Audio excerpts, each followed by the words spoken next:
Հարգելի ռեստորանի շքեղության մեջ երիտասարդ տեխնոմիլիարդատերը լուռ ընթրում է։ Կորած իր միայնության մեջ։ Դրսում փողոցի մի աղջիկ հետևում է նրան, սոված, մինչ համարձակություն է հավաքում մոտենալու։ Դողացող ձայնով նա զարմացնում է ամբողջ սրահին, հարցնելով. «Կարո՞ղ եմ քեզ հետ ուտել, հայրիկ»։ Այդ մենավոր տղամարդու անսպասելի պատասխանը սկսում է մի ճանապարհ, որը հավերժ կփոխի նրանց երկուսի ճակատագիրը։ Երկուշաբթի երեկոն իր սովորական նրբագեղությամբ իջնում էր «Ոսկե վիլլա» ռեստորանի վրա։ Ոսկեգույն լույսերն արտացոլվում էին բյուրեղապակյա բաժակների վրա, իսկ զրույցների մեղմ շշուկը խառնվում էր դաշնամուրի զուսպ հնչյուններին, որոնք արձագանքում էին ողջ սրահում։ Սա այն վայրերից էր, որտեղ յուրաքանչյուր պատառաքաղ ավելի թանկ արժեր, քան նվազագույն աշխատավարձը, որտեղ սեղանները ամիսներ առաջ էին ամրագրվում, որտեղ միայն քաղաքի ամենանշանավոր անուններն էին կարողանում սեղան ստանալ առանց սպասելու։ Ռուբեն Արտաշեսի Մանուկյանն ուղղեց իր իտալական վերնաշապիկի թքածալս, մեկ անգամ նայեց իր առջ դրված ափսեին։ Ստրյուֆելով ռիզոտտոն մնացել էր անձեռնմխելի, դանդաղ սառչում էր, մինչ նա մատը սահեցնում էր բջջային հեռախոսի էկրանով։ Թվեր, գրաֆիկներ, ֆինանսական հաշվետվություններ։ Նրա ֆինանսական տեխնոլոգիաների ընկերությունը փակել էր Smeg փայլուն եռամսյակ, բաժնետոմսերը հետողականորեն աճում էին, իսկ ներդրողները նրան համարում էին շուկաների հանճար։ 32 տարեկանում Ռուբենն ուներ այն ամենը, ինչ հասարակությունը սամ անում էր որպես հաջողություն, 8-անիշ թիվ կազմող կարողություն, եռահարկ պենթհաուս կենտրոնում, ներմուծված մեքենաներ միջազգային ճանաչում գործարար աշխարհում։ Բայց այնտեղ, երկու հոգու համար նախատեսված այն սեղանի շուրջ, որտեղ նա միշտ միայնակ էր ընթրում, նա իրեն օտար էր զգում իր իսկ կյանքում։ Միայնությունը ոչ միայն մշտական ուղեկից էր, այլ խեղդող ներկայություն, որը հետում էր նրան դատարկ բնակարանից մինչ մարդաշատ հանդիպումները, որտեղ մարդիկ խոսում էին նրա հետ, բայց երբեք իսկապես չէին տեսնում նրան։ Ռուբենին հիանում էին, հարգում, նույնիսկ վախենում էին նրանից, բայց հազվադեպ էին իսկապես սիրում։ Եվ դա նա գիտեր, նույնիսկ եթե երբեք չէր խոստովանի անգամ ինքն իրեն։ Մատուցողը զգուշորեն մոտեցավ։ «Պարոն Մանուկյան, կարո՞ղ եմ վերցնել ափսեն։ Գուցե աղանդեր»։ Ռուբենը գլխով բացասական նշան արեց, աչքերը դեռս սեռած էկրանին։ Եվս մեկ շուկայական վերլուծություն, մեկ աճի կանխատեսում։ Նրա կյանքը աճող թվերի անվերջ հաջորդականություն էր, բայց ներսում նա զգում էր միայն մի դատարկություն, որն աճում էր նրա բանկային շվի հետ մեկտեղ։ Հենց այդ պահին հայտնվեց նա։ Ռեստորանից դուրս, կեղտոտ դեմքը սեղմելով ապակուն, մոտ 7 տարեկան մի աղջնակ հսկայական, հետաքրքրասեր աչքերով հետում էր ներսի շարժմանը։ Հաստատության անվտանգության աշխատակցի համազգեստը շարժվեց նրա ուղղությամբ, բայց նա ավելի արագ գտնվեց, վազելով հեռացավ գլխավոր մուտքից։ Ռուբենը նրան նկատեց պատահաբար, հայացքը հեռախոսից բարձրացնելով հենց այն պահին, երբ նա անհետացավ տեսադաշտից։ Անահիտ Պետրոսյանը չգիտեր, որ դա լինելու էր այն օրը, որը ընդմիշտ կփոխեր իր կյանքը։ Նրա համար դա ընդամենս մեկ գիշեր էր, երբ փորձում էր ուտելու բան գտնել մի ամբողջ օր միայն ջրով մոտակա աղբամանում գտած կես չորացած հացով անցկացնելուց հետո։ 3 շաբաթ առաջ, երբ վերջին ժամանակավոր կացարանը նրան դուրս էր հանել տեղերի սղության պատճառով, Երանի փողոցներն էին նրա տունը։ Նա քնում էր աստիճանավանդակների տակ, լվացվում հանրային զուգարաններում, երբ կարողանում էր մտնել առանց նկատվելու, գոյատում էր այն մարդկանց պատահական բարեգործության շնորհիվ, ովքեր երբեմն խղճում էին նրա վիճակը։ Այ դգիշեր հունվարյան ցուրտը կտրում անցնում էր նրա հագի մաշված բաճկոնի միջով։ Դա մի հագուստ էր, որը պատկանել էր մորը, 3 համար մեծ էր իրենից, բայց դեռ պահպանում էր այն էժանագին օծանելիքի հետքը, որը Մարինեն օգտագործում էր, երբ լուսադեմին աշխատանքի էր գնում։ Անահիտը լիովին չէր հասկանում, թե ինչ էր պատահել մոր հետ։ Հիշում էր շտապօգնության մեքենա, ցածրաձայն խոսող մարդկանց, իրեն հեռու տանելը։ Հետո եկան ժամանակավոր կացարանները, որդեգրող ընտանիքի չկատարված խոստումները, վերջապես փողոցները, երբ համակարգը պարզապես մոռացավ նրան թղթաբանության բյուրոկրատիայի մեջ։ Նրա հայրը, Հովակիմը, անհետացել էր մոր մահից շատ առաջ։ Անահիտը նրա մասին միայն մշուշոտ հիշողություն ուներ, բարձրահասակ տղամարդ, ով խմիչքի հոտ էր գալիս գիշերները շատ էր գոռում։ Մի անգամ նա իրեն տարել էր զբոսայգի պաղպաղակ գնել, բայց հաջորդ շաբաթ անհետացել էր, թողնելով միայն դատարկ խոստումներ պահարանում մոռացված մի քանի հագուստ։ Այժմ, հետելով շքեղ ռեստորանի շարժմանը, Անահիտը զգում էր, թե ինչպես է ստամոքսը ցավում քաղցից։ Ավելի վաղ Որցել է սննդի կետերից ուտելիք խնդրել, բայց անվտանգության աշխատակիցները դուրս էին հանել նրան, նախքան որ է սեղանի մոտենալը։ Փորձել էր նա փորփրել տարածքի ռեստորանների աղբամանները, բայց գտել էր միայն մնացորդներ, որոնք նույնիսկ նրա հուսահատ քաղցը չէր կարող կերակուրի վերածել։ Ոսկե վիլլան այդ ապակե պատուհանների միջով այլ աշխարհ էր թվում։ Մարդիկ գեղեցիկ հագուստ էին կրում, ուտում էին փայլուն սպիտակ ափսեներից, կարծես ապրում էին իրականությունից լիովին հեռու մի իրականության մեջ։ Բայց երբ նա տեսավ միայնակ ընթրող տղամարդուն, ով զբաղված էր իր հեռախոսով, մինչ ուտելիքը սառչում էր ափսեում, ինչ-որ բան շարժվեց նրա ներսում։ Գուցե դա բնազդ էր, գուցե հուսահատություն, կամ գուցե այն փոքրիկ ձայնը, որը դեռ շշնջում էր նրա սրտում, որ ոչ բոլոր հույսերն են կորած։ Անահիտը հետեց մուտքի մոտ կանգնած անվտանգության աշխատակիցներին։ Նրանք իրար հետ էին խոսում, շեղված։ Սա իր հնարավորությունն էր։ Սիրտը կուրծքում ուժգին բաբախելով, նա հավաքեց իր ողջ քաջությունը, մոտեցավ գլխավոր դռանը։ Հեյ, աղջիկ, սա քո տեղը չէ։ Ան։ Վտանգության աշխատակցի ձայնը հասավ նրան, նախքան դռան բռնակին դիպչելը։ Խնդրում եմ, պարոն, ես ուղղակի ուզում եմ մեկի հետ խոսել, շշնջաց Անահիտը, նրա ձայնը դողում էր ոչ միայն վախից, այլ մի փխրուն հույսից, որը նա հազիվ էր համարձակվում զգալ։ Սա փողոցի երեխայի տեղը չէ։ Հեռացիր, մինչ ոստիկանություն կանչեմ։ Տոնը խիստ էր, բայց ոչ դաժան։ Տղամարդը հավանաբար արդեն բազմիցս էր հայտնվել այս իրավիճակում։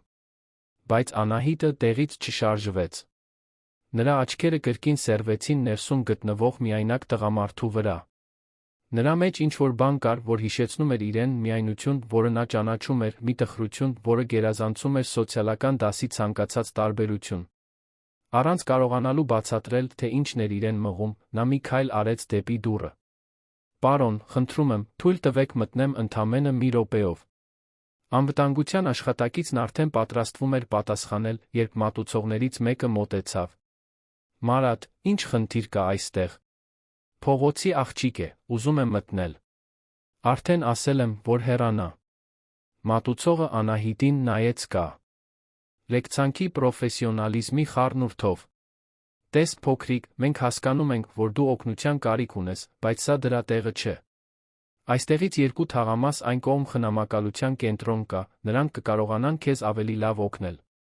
Ես խնամակալության կենտրոնի օգնությունը չեմ ուզում, պատասխանեց Անահիտը, զարմացնելով ինքն իրեն ձայնի հաստատակամությամբ։ Ես ուզում եմ խոսել այն տղամարդու հետ։ Ընդամենը 5 րոպե։ Երկու տղամարդիկ հետեցին նրա մատի ուղղությանը, որը ցույց էր տալիս Ռուբենին, ով շարունակում էր տարված լինել իր հեռախոսով։ Երեխա, այդ պարոնը մեր ամենակարևոր հաճախորդներից է։ Նա չի ցանկանա, որ իրեն անհանգստացնի։ Մատուցողը կես խոսքի վրա կանգ առավ, գիտակցելով իր խոսքերի թաքնված դաժանությունը։ Բայց Անահիտն իր կարճ կյանքի ընթացքում լսել էր այդ նույն խոսքերի տարբերակները։ Նա տխուր տեսք ունի, պարզապես ասաց նա։ Ինձ նման։ Այդ դիտարկման պարզության մեջ ինչ-որ բան կար, որը հուզեց մատուցողին։ Նա նորից նայեց Ռուբենին, գուցե առաջին անգամ նկատելով այն մելամաղձությունը, որը ճառագում էր այդ հաջողակ տղամարդուց։ Լսիր, դու մնա այստեղ ինձ հետ, բայց չես կարող մտնել։ Եթե նա դուրս գա, կարող ես փորձել խոսել նրա հետ փողոցում, լավ։ Անահիտը գլխով արեց, բայց նրա աչքերը երբեք չհեռացան Ռուբենից։ Նա գիտեր, այն անբացատրելի վստահությամբ, որ երբեմն երեխաներն ունենում են, որ իր կյանքը կախված է այդ պահից։ Դեռ չգիտեր, թե ինչ խոսքեր կօգտագործի, չգիտեր արդյոք նա կլսի իրեն, բայց գիտեր, որ պետք է փորձի։ Ռեստորանի ներսում Ռուբենը վերջապես անջատեց հեռախոսը, կանչեց մատուցողին, հաշիվը խնդրելու։ Այդ շարժումը նկատեց Անահիտը, ով զգաց, թե ինչպես է սիրտը նորից արագանում։ Հիմա կամ երբեք։ Մինչ մատուցողը գնում էր քարտի տերմինալ։ Բերելու, նա սահեց կիսաբաց դռան միջով այն ճարպկությամբ, որը միայն փողոցի երեխաներն են զարգացնում։ Աղջիկ, գոռաց անվտանգության աշխատակիցը նրա հետից, բայց Անահիտն արդեն ներսում էր, ուղիղ քայլելով դեպի Ռուբենի սեղանը։ Թվում էր, թե ողջ ռեստորանը կանգ առավ։ Զրույցները դադարեցին կես նախադասության վրա, պատարագաղները կախ մնացին օդում, բոլոր հայացքները ուղղվեցին դեպի ոսկե վիլլայի անթերի նրբագեղության մեջ հայտնված այդ փոքրիկ, կեղտոտ կերպարը։ Ռուբենը հայացքը բարձրացրեց վարկային քարտից, որը պատրաստում էր, տեսավ Անահիտին, ով մոտենում էր իր սեղանին։ Նա էլ ավելի փոքր էր թվում ջահի լույսերի տակ, իրենից մեծ բաճկոնը նրան լքված տիկնիկի տեսք էր տալիս։ Ծակ կոշիկները հազիվ էին մնում ոտքերին, իսկ շագանակագույն մազերը խճճված էին, բայց նրան հարվածեցին աչքերը։ Մեծ, մուգ աչքեր, լի մի խելքով ցավով, որոնք չպետք է լինեին 7 տարեկան երեխայի մոտ։ Պարոն, ներողություն անհանգստության համար, անվտանգության աշխատակիցն արդեն հասնում էր նրա հետից, ակնհայտորեն անհարմար զգալով։ Նա փախավ մեզանից։ Հիմա նմիջապես դուրս կհանեմ նրան։ Բայց Ռուբենը ձեռքը բարձրացրեց, նշան անելով, որ տղամարդը սպասի։ Այդ իրավիճակում ինչ-որ բան հետաքրքրեց նրան։ Աղջիկը չէր լացում, ողորմություն չէր խնդրում, աղմուկ չէր բարձրացնում։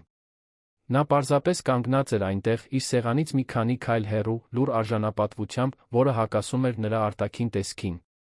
Անունդ ինչ է, հարցրեց Ռուբենը, նրա ձայնը կոտրեց ռեստորանի լարված լռությունը։ Անահիտ, պատասխանեց նա, ցածր, բայց հստակ ձայնով։ Եվ ինչ ես ուզում, Անահիտ։ Հարցը մի քանի վայրկյան կախ մնաց օդում։ Անահիտը շուրջը նայեց, նկատելով իր վրա սերված բոլոր հայացքները, զգալով սպասումի դատապարտման ծանրությունը։ Հետո նորից նայեց Ռուբենին, այդ պահին թանկարժեք հագուստից ահարկու տեսքից այն կողմ տեսավ։ Տեսավ միայնակ մի մարդու, իր պես կորած, պարզապես այլ տեսակի միայնության մեջ։ Կարո՞ղ եմ քեզ հետ ուտել, հայրիկ, հարցրեց նա, ձայնը դուրս եկավ մի շշուկով, որը ինչ-որ կերպ անցավ ողջ լուռ ռեստորանով։ Հարցը ընկավ կայծակի պես։ Մատուցողները կանգ առան իրենց տեղերում, հա։ Ճախորդները իրար նայեցին ցնցված հետաքրքրված արտահայտություններով, իսկ անվտանգության աշխատակիցը մի քայլ առաջ արեց, կարծես պատրաստվում էր ֆիզիկապես միջամտել իրավիճակին։ Բայց ամենաշատը ցնցվեց Ռուբենը։ Հայրիկ բառը նրան հարվածեց որպես ստամոքսին հասցված հարված, հիշեցնելով վաղուց լքված երազանքները ընտանիքի, երեխաների, մի կյանքի մասին, որը իմաստ ուներ աղյուսակների թվերից այն կողմ։ Նա ուսումնասիրեց աղջկա դեմքը, փնտրելով որե նմանություն, որե նշան, որ սա ինչ-որ մշակված խաբեություն է։ Բայց այն ամենը, ինչ տեսավ, սոված մի երեխա էր, ով ընտրել էր ամենահզոր բառը, որ գիտեր, փորձելու համար հուզել անծանոթի սիրտը։ Ողջ ռեստորանը սպասում էր նրա արձագանքին։ Սպասումը պարզ էր, Ռուբենի դիրքում գտնվող մարդը կմերժեր այդ մոտեցումը, գուցե ոստիկանություն կկանչեր, կամ պարզապես կհեռանար, անտեսելով իրավիճակը։ Այդպես էր աշխատում աշխարհը։ Այդպես էր միշտ աշխատել։ Բայց այդ պահին Ռուբենի ներսում ինչ-որ բան կոտրվեց։ Կամ գուցե վերանորոգվեց։ Նա նայեց իր դիմացի դատարկ աթոռին, այն աթոռին, որը միշտ դատարկ էր իր բոլոր միայն։ Ակնթրիքների ժամանակ տարիներ շարունակ առաջին անգամ պատկերացրեց, որ ինչ-որ մեկը նստած է այնտեղ։ Այո, կարող ես նստել, ասաց նա, ձայնը դուրս եկավ ավելի խռպոտ, քան մտադրվել էր։ Ռեստորանում ցնցումը շոշափելի էր։ Սեղանների շուրջ սկսվեցին շշուկներ, բայց Ռուբենն այլս ուշադրություն չէր դարձնում։ Նրա աչքերը սերված էին Անահիտի վրա, ով նույնքան զարմացած էր թվում, որքան մյուսները։ Իսկապես, հարցրեց նա, կարծես չէր կարողանում հավատալ։ Իսկապես։ Նստիր այստեղ։ Ռուբենը քաշեց իր դիմացի աթոռը։ Սոված ես։ Անահիտը գլխով արեց, դեռս տատանվելով, կարծես սպասում էր, որ սա ինչ-որ դաժան կատակ է։ Բայց երբ նա նստեց փափուկ աթոռին, երբ զգաց սփռոցի կտորը իր կեղտոտ ձեռքերի տակ, իրականությունը սկսեց հաստատվել։ Նա իսկապես այնտեղ էր, նստած մի տղամարդու հետ, ով կարող էր լինել իր հայրը մեկ այլ տիեզերքում, մեկ այլ կյանքում։ Մատուցող, կանչեց Ռուբենը, նրա ձայնն այժմ հաստատ ուներ վճռական։ Բերեք մանկական ճաշացանկը։ Եվ մի ափսե այն ամենից, ինչ նա կցանկանա։ Պարոն Մանուկյան, զգուշորեն մոտեցավ մետր։ Դոտելը, գուցե ավելի լավ կլինի։ Բերեք ուտելիքը, ընդհատեց Ռուբենը, աչքերը չկտրելով Անահիտից։ Եվ մի բաժակ նարնջի հյութ նույնպես։ Հաջորդ րոպեներին ռեստորանը աստիճանաբար վերադարձավ իր բնականոն հունին, բայց անսովոր իրավիճակի մասին հետին պլանում շշուկներով։ Ռուբենը հետում էր, թե ինչպես է Անահիտը ուսումնասիրում ճաշացանկը նույն խնամքով, ինչով ինքը նվիրվում էր կարևոր ֆինանսական հաշվետվություններին։ Կարդալ գիտես, հարցրեց նա, անկեղծորեն հետաքրքրված։ Քիչ թե շատ։ Մայրս ինձ մի քանի բառ սովորեցրել էր, մինչ։ Նա կանգ առավ, չավարտելով նախադասությունը։ Ինչ։ Անահիտը նայեց նրան, գնահատելով, թե արդյոք կարող է վստահել։ Նրա ձայնի մեջ ինչ-որ բան կար, մի քնքշություն, որին նա սովոր չէր։ Մինչ երկինք գնալը։ Պատասխանի պարզությունը հարվածեց Ռուբենին այնպես, ինչպես նա չէր սպասում։ Նա հիշեց իր սեփական մանկությունը, իր սեփական մորը, ով մահացել էր, երբ նա 15 տարեկան էր։ Հիշեց, թե ինչպես էր աշխարհը դատարկ թվացել դրանից հետո, թե ինչպես էր ինքը փակվել իր մեջ պատեր կառուցել սրտի շուրջ, որոնք այլս երբեք ամբողջությամբ չէր քանդել։ Ցավակցում եմ, ասաց նա, տարիներ շարունակ առաջին անգամ արտահայտությունը դուրս եկավ բացարձակ անկեղծությամբ։ Մատուցողը բերեց հյութը, Անահիտը խմեց այնպես, կարծես առաջին անգամ էր կյանքում քաղցր բան համտեսում։ Գուցե իսկապես այդպես էր։ Նա պարզ համբուրգեր պատվիրեց, բայց երբ ուտելիքը եկավ, կամաց կերավ, համտեսելով յուրաքանչյուր պատառը, կարծես դա թագավորական խնջույք լիներ։ Որքան ժամանակ է, ինչ մենակ ես, հարցրեց Ռուբենը նրա պատառների մեջ։ Ճիշտ չգիտ։ Մի քանի շաբաթ է, ինչ իսկական մահճակալի վրա չեմ քնել։ Անահիտը բերանը սրբեց կտորե անձեռոցիկով, փորձելով ընդօրինակել այն լավ վարվելակերպը, որը նկատում էր մյուս սեղանների շուրջ։ Դրանից առաջ մի քանի տներում էի մնում, բայց միշտ պետք է հեռանայի։ Իսկ հա, իրդ։ Անահիտի դեմքը փոխվեց։ Նա գնաց, երբ ես փոքր էի։ Մայրս ասում էր, որ նա երեխա պահել չգիտի։ Նա կանգ առավ, հետո ավելացրեց անհավանական հասունությամբ. Կարծում եմ, նա նույնիսկ իրեն պահել չգիտեր։ Ռուբենը զգաց, թե ինչպես է ինչ-որ բան շարժվում կրծքավանդակում։ Նա ճանաչում էր այդ ցավը, այդ վաղաժամ հաշտվողականությունը, որը ծնվում է, երբ երեխան պետք է շատ արագ մեծանա, գոյատելու համար։ Նա տվեց մի հարց, որը երբեք չէր պատկերացնի, որ կտա։ Այս գիշեր որտեղ ես քնելու։ Անահիտը ուսերը թոթվեց։ Մի տեղ կգտնեմ։ Միշտ մի բան անում եմ։ Նրա անփույթ պատասխանը այնպիսի հիմնարար բանի մասին, ինչպիսին տանիք ունենալն է, շարժեց Ռուբենի ներսում ինչ-որ նախնական բան։ Նա նայեց այդ երեխային, ով բավականաչափ խիզախ էր, մտնելու շքեղ ռեստորան իրեն հայրիկ անվանելու, բավականաչափ խելացի, անծանոթի մեջ միայնություն ճանաչելու, բավականաչափ ուժեղ, փողոցներում միայնակ գոյատելու համար, կայացրեց մի որոշում, որը ընդմիշտ կփոխեր նրանց երկուսի կյանքը։ Կցանկանայիր այս գիշեր իսկական մահճակալի վրա քնել։ Անահիտը դադարեց ուտել, կասկածանքով նայեց նրան։ Նա փողոցում սովորել էր, որ չափազանց առատաձեռն առաջարկները սովորաբար շատ բարձր գին ունեն։ Ինչո՞վ։ Ինչ ես ուզում փոխարենը։ Հարցը նրան անակնկալի բերեց։ Նա կանգ առավ մտածելու հասկացավ, որ հստակ չգիտի, թե ինչու է այդ առաջարկն անում։ Միայն գիտեր, որ Անահիտին այդ ցուրտ գիշերը փողոցներ վերադարձնելու գաղափարը անհանգստացնում է իրեն այնպես, որ չի կարողանում բացատրել։ Փոխարենը ոչինչ չեմ ուզում, ազնվոր է։ Պատասխանեց նա։ Պարզապես կարծում եմ, որ յուրաքանչյուր երեխա պետք է ունենա անվտանգ տեղ քնելու համար։ Անահիտը երկար նայեց նրան, նրա մեծ աչքերը փորձում էին վերծանել, թե արդյոք այդ մարդը անվտանգ է, արդյոք կարող է վստահել նրան, արդյոք սաս մեկ խոստում չէ, որը կխախտվի։ Բայց Ռուբենի մեջ ինչ-որ բան կար, մի ծանոթ տխրություն, որը նա ճանաչում էր, որը ստիպում էր նրան զգալ, որ գուցե, միայն գուցե, նա այլս լիովին մենակ չէ աշխարհում։ Խոստանում ես, որ ինձ հետ վատ բան չես անի, հարցրեց նա, փոքր, բայց վճռական ձայնով։ Խոստանում եմ, պատասխանեց Ռուբենը, իր հասուն կյանքում առաջին անգամ տվեց մի խոստում, որը գիտեր, որ կկատարի ամեն գնով։ Ուրեմն լավ, ասաց Անահիտը, վերադառնալով ուտելուն մի ախորժակով, որը խառնում էր ֆիզիկական քաղցը մի հուզական քաղցի հետ, որի գոյության մասին նա նույնիսկ չգիտեր։ Ռուբենը կանչեց մատուցողին, խնդրեց հաշիվը, հետո վերցրեց հեռախոսը, զանգահարելու իր վարորդին։ Մինչ նա խոսում էր հեռախոսով, բացատրելով, որ տուն վերադառնալուց առաջ պետք է մի քանի բան գնելու համար կանգ առն։ Անահիտն ավարտեց իր կերակուրը, շուրջը նայեց ռեստորանին, որտեղ համարձակվել էր մտնել։ Մարդիկ դեռ երբեմն նայում էին նրան, բայց այժմ հետաքրքրությամբ, ոչ թե դատապարտմամբ։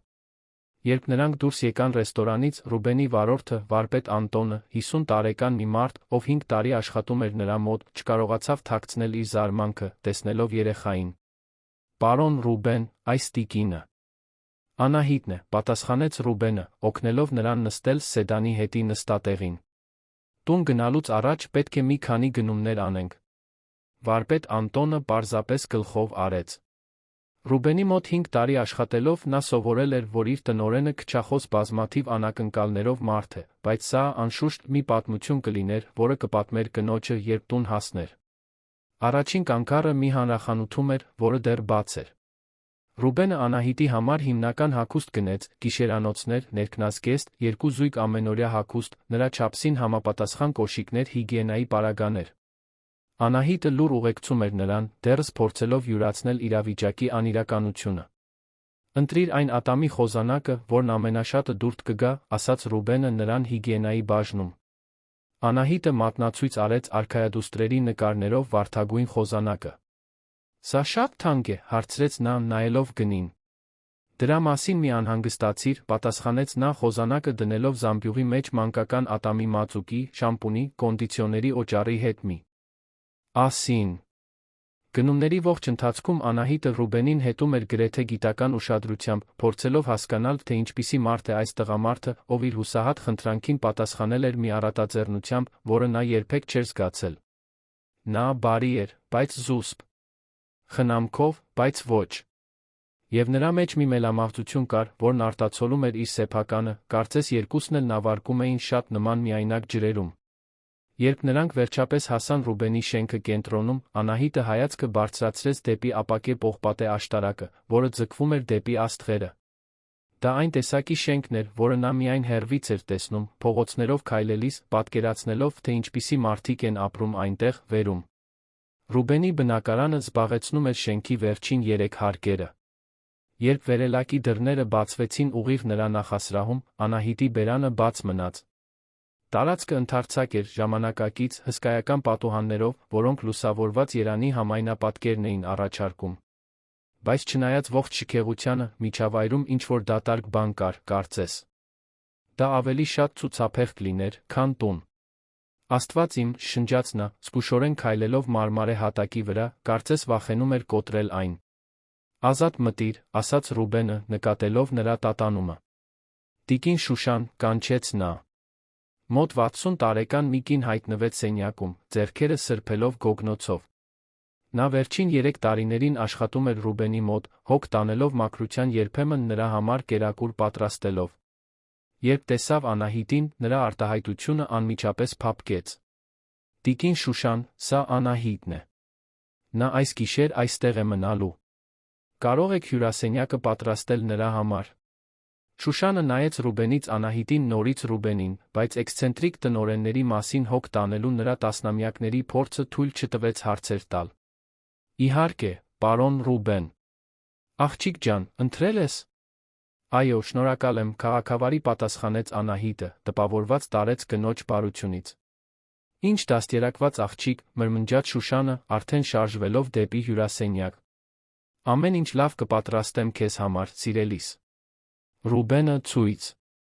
տվեց բնակարանը Անահիտին, հյուրասենյակը իր հսկայական հեռուստացույցով, գրադարանը հարյուրավոր գրքերով, որոնք նա հազվադեպ էր կարդում, սարքավորված խոհանոցը, որը նա հազվադեպ էր օգտագործում, վերջապես այն սենյակը, որը լինելու էր նրանը այդ գիշեր։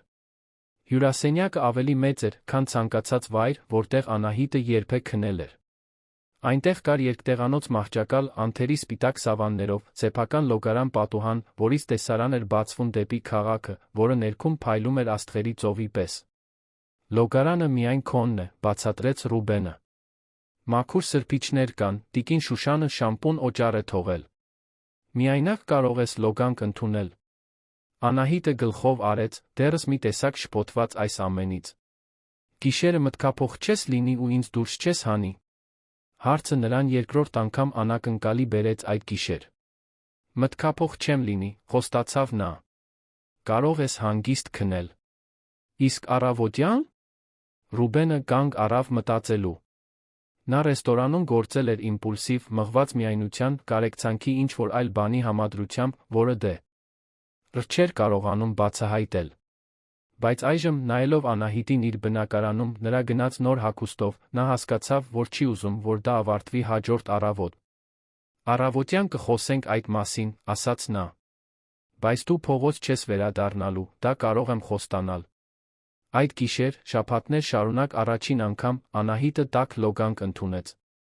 Նա մնաց ցնցուղի տակ, մինչ ջուրը սկսեց սառչել, թույլ տալով, որ ջերմությունը լվանա ոչ միայն փողոցների կեղտը, այլ մի փոքր վախը մշտական լարվածությունը, որը կրում էր ուսերին։ Երբ դուրս եկավ լոգարանից, հագնելով նոր գիշերանոցը, գտավ տիկին Շուշանին, ով ուղղում էր մահճակալը։ «Աղջիկ ջան, այս մազերդ կտրելու կարիք ունեն», քնքշորեն ասաց տիկինը։ «Վաղը դրա մասին կմտածեմ, լավ»։ Անահիտը գլխով արեց պառկեց փափուկ մահճակալին։ Տիկին Շուշանը խնամքով ծածկեց նրան համբուրեց ճակատը, նախքան լույսն անջատելը։ «Լավ քնիր, հրեշտակս։ Եթե մի բան պետք լինի, կանչիր, հա»։ Մթության մեջ մենակ Անահիտը պատուհանից նայեց ներքի քաղաքին երկար ժամանակ անց առաջին անգամ թույլ տվեց իրեն երա զել, որ գուցե իր կյանքը կարող է այլ լինել։ Պատի մյուս կողմում Ռուբենը պառկած էր իր մահճակալին, բայց չէր կարողանում քնել։ Նա մտածում էր, թե ինչ է արել, ինչ պատասխանատվություն է ստանձնել, ինչու է այդ գիշեր իրեն ավելի կենդանի զգում, քան վերջին տարիների ցանկացած այլ գիշեր։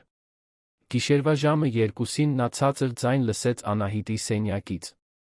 Անհանգստացած, նա վեր կացավ քայլեց դեպի նրա դուռը, զգուշորեն թակելով։ «Անահիտ, ամեն ինչ կարգին է»։ Նա լսեց խեղդված հեկեկոցներ, դանդաղ բացեց դուռը։ Նա նստած էր մահճակալին, ծնկները գրկած, լուռ լաց էր լինում։ «Ինչ է պատահել», հարցրեց նա, մոտենալով նստելով մահճակալի եզրին։ «Մայրիկիս երազում տեսա», ասաց նա հեկեկոցների միջով։ Եվ երբ արթնացա, մի պահ մոռացա, թե որտեղ եմ։ Մտածեցի, որ դեռ փողոցում եմ։ Ռուբենը զգաց, թե ինչպես է սիրտը սեղմվում։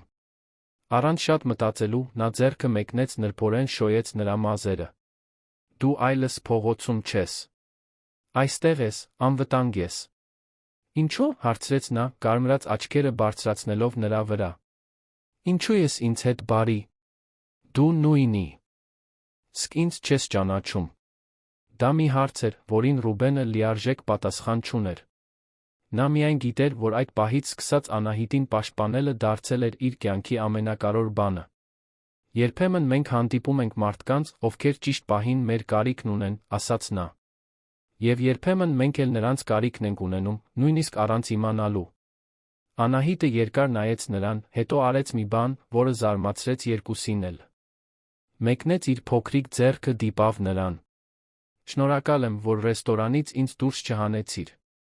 «Շնորհակալ եմ, որ եկար ինձ հետ խոսելու», պատասխանեց նա, գիտակցելով, որ դա բացարձակ ճշմարտություն է։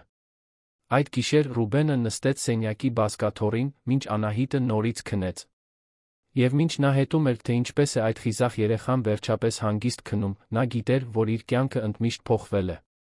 Դեռ չգիտեր, թե ինչպես է դա իրականացնելու, ինչ իրավական քայլեր պետք է ձեռնարկի, կամ ինչպես է բացատրելու աշխարհին։ Միայն գիտեր, որ այլս չի կարող պատկերացնել իր դատարկ բնակարանը, իր միայնակ ընթրիքները, կամ իր անիմաստ կյանքը առանց Անահիտի մոտ լինելու։ Դրսում Երանը շարունակում էր իր խելահեղ գիշերային կյանքը, միլիոնավոր մարդիկ քնում, երազում, պայքարում, գոյատում էին։ Բայց քաղաքի բարձունքում գտնվող այդ բնակարանի ներսում երկու միայնակ հոգիներ գտել էին միմյանց մեջ այն խոստումը, որ գուցե, միայն գուցե ոչ ոք պարտավոր չէ ընդմիշտ մենակ լինել։ Երեքշաբթի առավոտվա արի առաջին ճառագայթները ներս ընկան Ռուբենի բնակարանի պատուհ։ Անից, բայց Անահիտն արդեն 1 ժամ էր, ինչ արթուն էր, նստած մահճակալին, հետում էր, թե ինչպես է քաղաքն արթնանում ներքում։ Նա գիշերվա ընթացքում մի քանի անգամ արթնացել էր, ամեն անգամ ստուգելով, թե արդյոք դեռ նույն տեղում է, արդյոք դա ընդամենը երազ չէր։ Ամեն անգամ, երբ բացում էր աչքերը տեսնում բարձր առաստաղը, նրբաճաշակ կահույքը, զգում սավանների փափկությունը, թեթացման անհավատության խառնուրդ էր պատում նրան։ Տիկին Շուշանը առավոտյան ժամը 7-ին զգուշորեն թակեց դուռը։ «Աղջիկ ջան, արթնացա՞ր»։ Պարոն Ռուբենն արդեն գնացել է աշխատանքի, բայց հաղորդագրություն է թողել, որ կարող ես նախաճաշել, որ նա կվերադառնա ճաշի ժամին։ Անահիտը հագավ նոր հագուստներից մեկը գտավ Շուշանին խոհանոցում, ով պատրաստում էր մի նախաճաշ, որը խնջույքի էր նման իր սովորականի համեմատ։ Տաք ֆրանսիական հաց, կարագ, ջեմ, կաթ շոկոլադով, կատարյալ կտրատված մրգեր։ «Նստիր այստեղ սիրելիս», Շուշանը ցույց տվեց խոհանոցի վաճառասեղանի բարձր աթոռը։ Պարոն Ռուբենն ասաց, որ դու նարնջի հյութ ես սիրում։ Մինչ ուտում էր, Անահիտը հետում էր, թե ինչպես է Շուշանը պատրաստում ճաշը։ Կինը աշխատում էր հանգիստ արդյունավետությամբ, համեմելով ուտելիքը, լվանալով սպասքը, ամեն ինչ անթերի պահելով։ Հանգստացնող էր դիտել այդ տնային առօրյան, մի բան, որի գոյության մասին Անահիտը մոռացել էր։ Տիկին Շուշան, ասաց նա պատառների միջ, պարոն Ռուբենը միշտ այդպես մենակ է։ Հարցը ստիպեց Շուշանին դադարեցնել բանջարեղեն կտրատելը։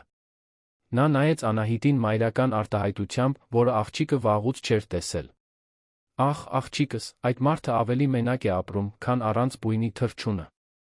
3 տարի է այստեղ աշխատում եմ, երբեք չեմ տեսել, որ նա որը մեկին տուն բերի։ Ոչ ընկերների, ոչ ընկերուհու, ոչ ընտանիքի։ Միայն աշխատանք, աշխատանք, աշխատանք։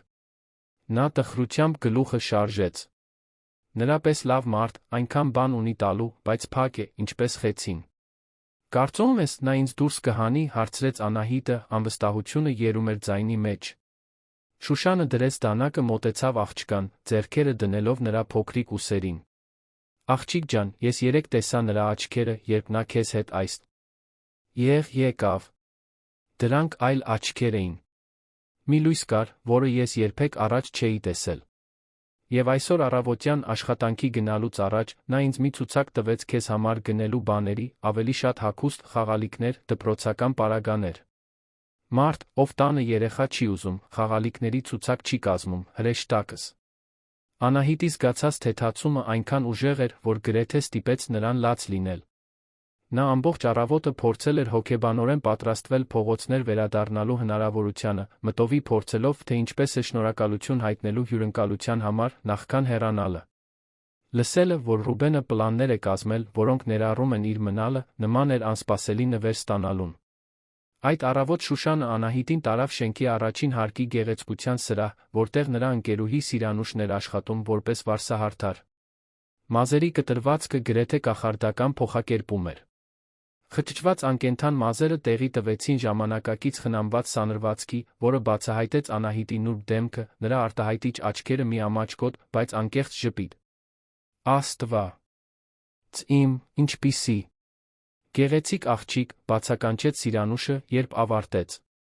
Ամբողջովին թաքնված էր այս մազերի տակ։ Վերադառնալով բնակարան, Շուշանն օգնեց Անահիտին փորձել նոր հագուստները։ Երկար ժամանակ անց առաջին անգամ էր, որ նա հագնում էր հագուստ, որը կատարյալ համապատասխանում էր իրեն, որը նոր էր, որը խանութի հոտ ուներ, ոչ թե երկարատ օգտագործման անբավարար լվացման։ Յուրաքանչյուր նոր հագուստ, որ նա հագնում էր, նման էր իր նոր տարբերակը հագնելուն։ Հիմա դու արքայադստեր ես նման, ասաց Շուշանը, ուղղելով կապույտ բլուզը, որն ընդգծում էր Անահիտի աչքերը։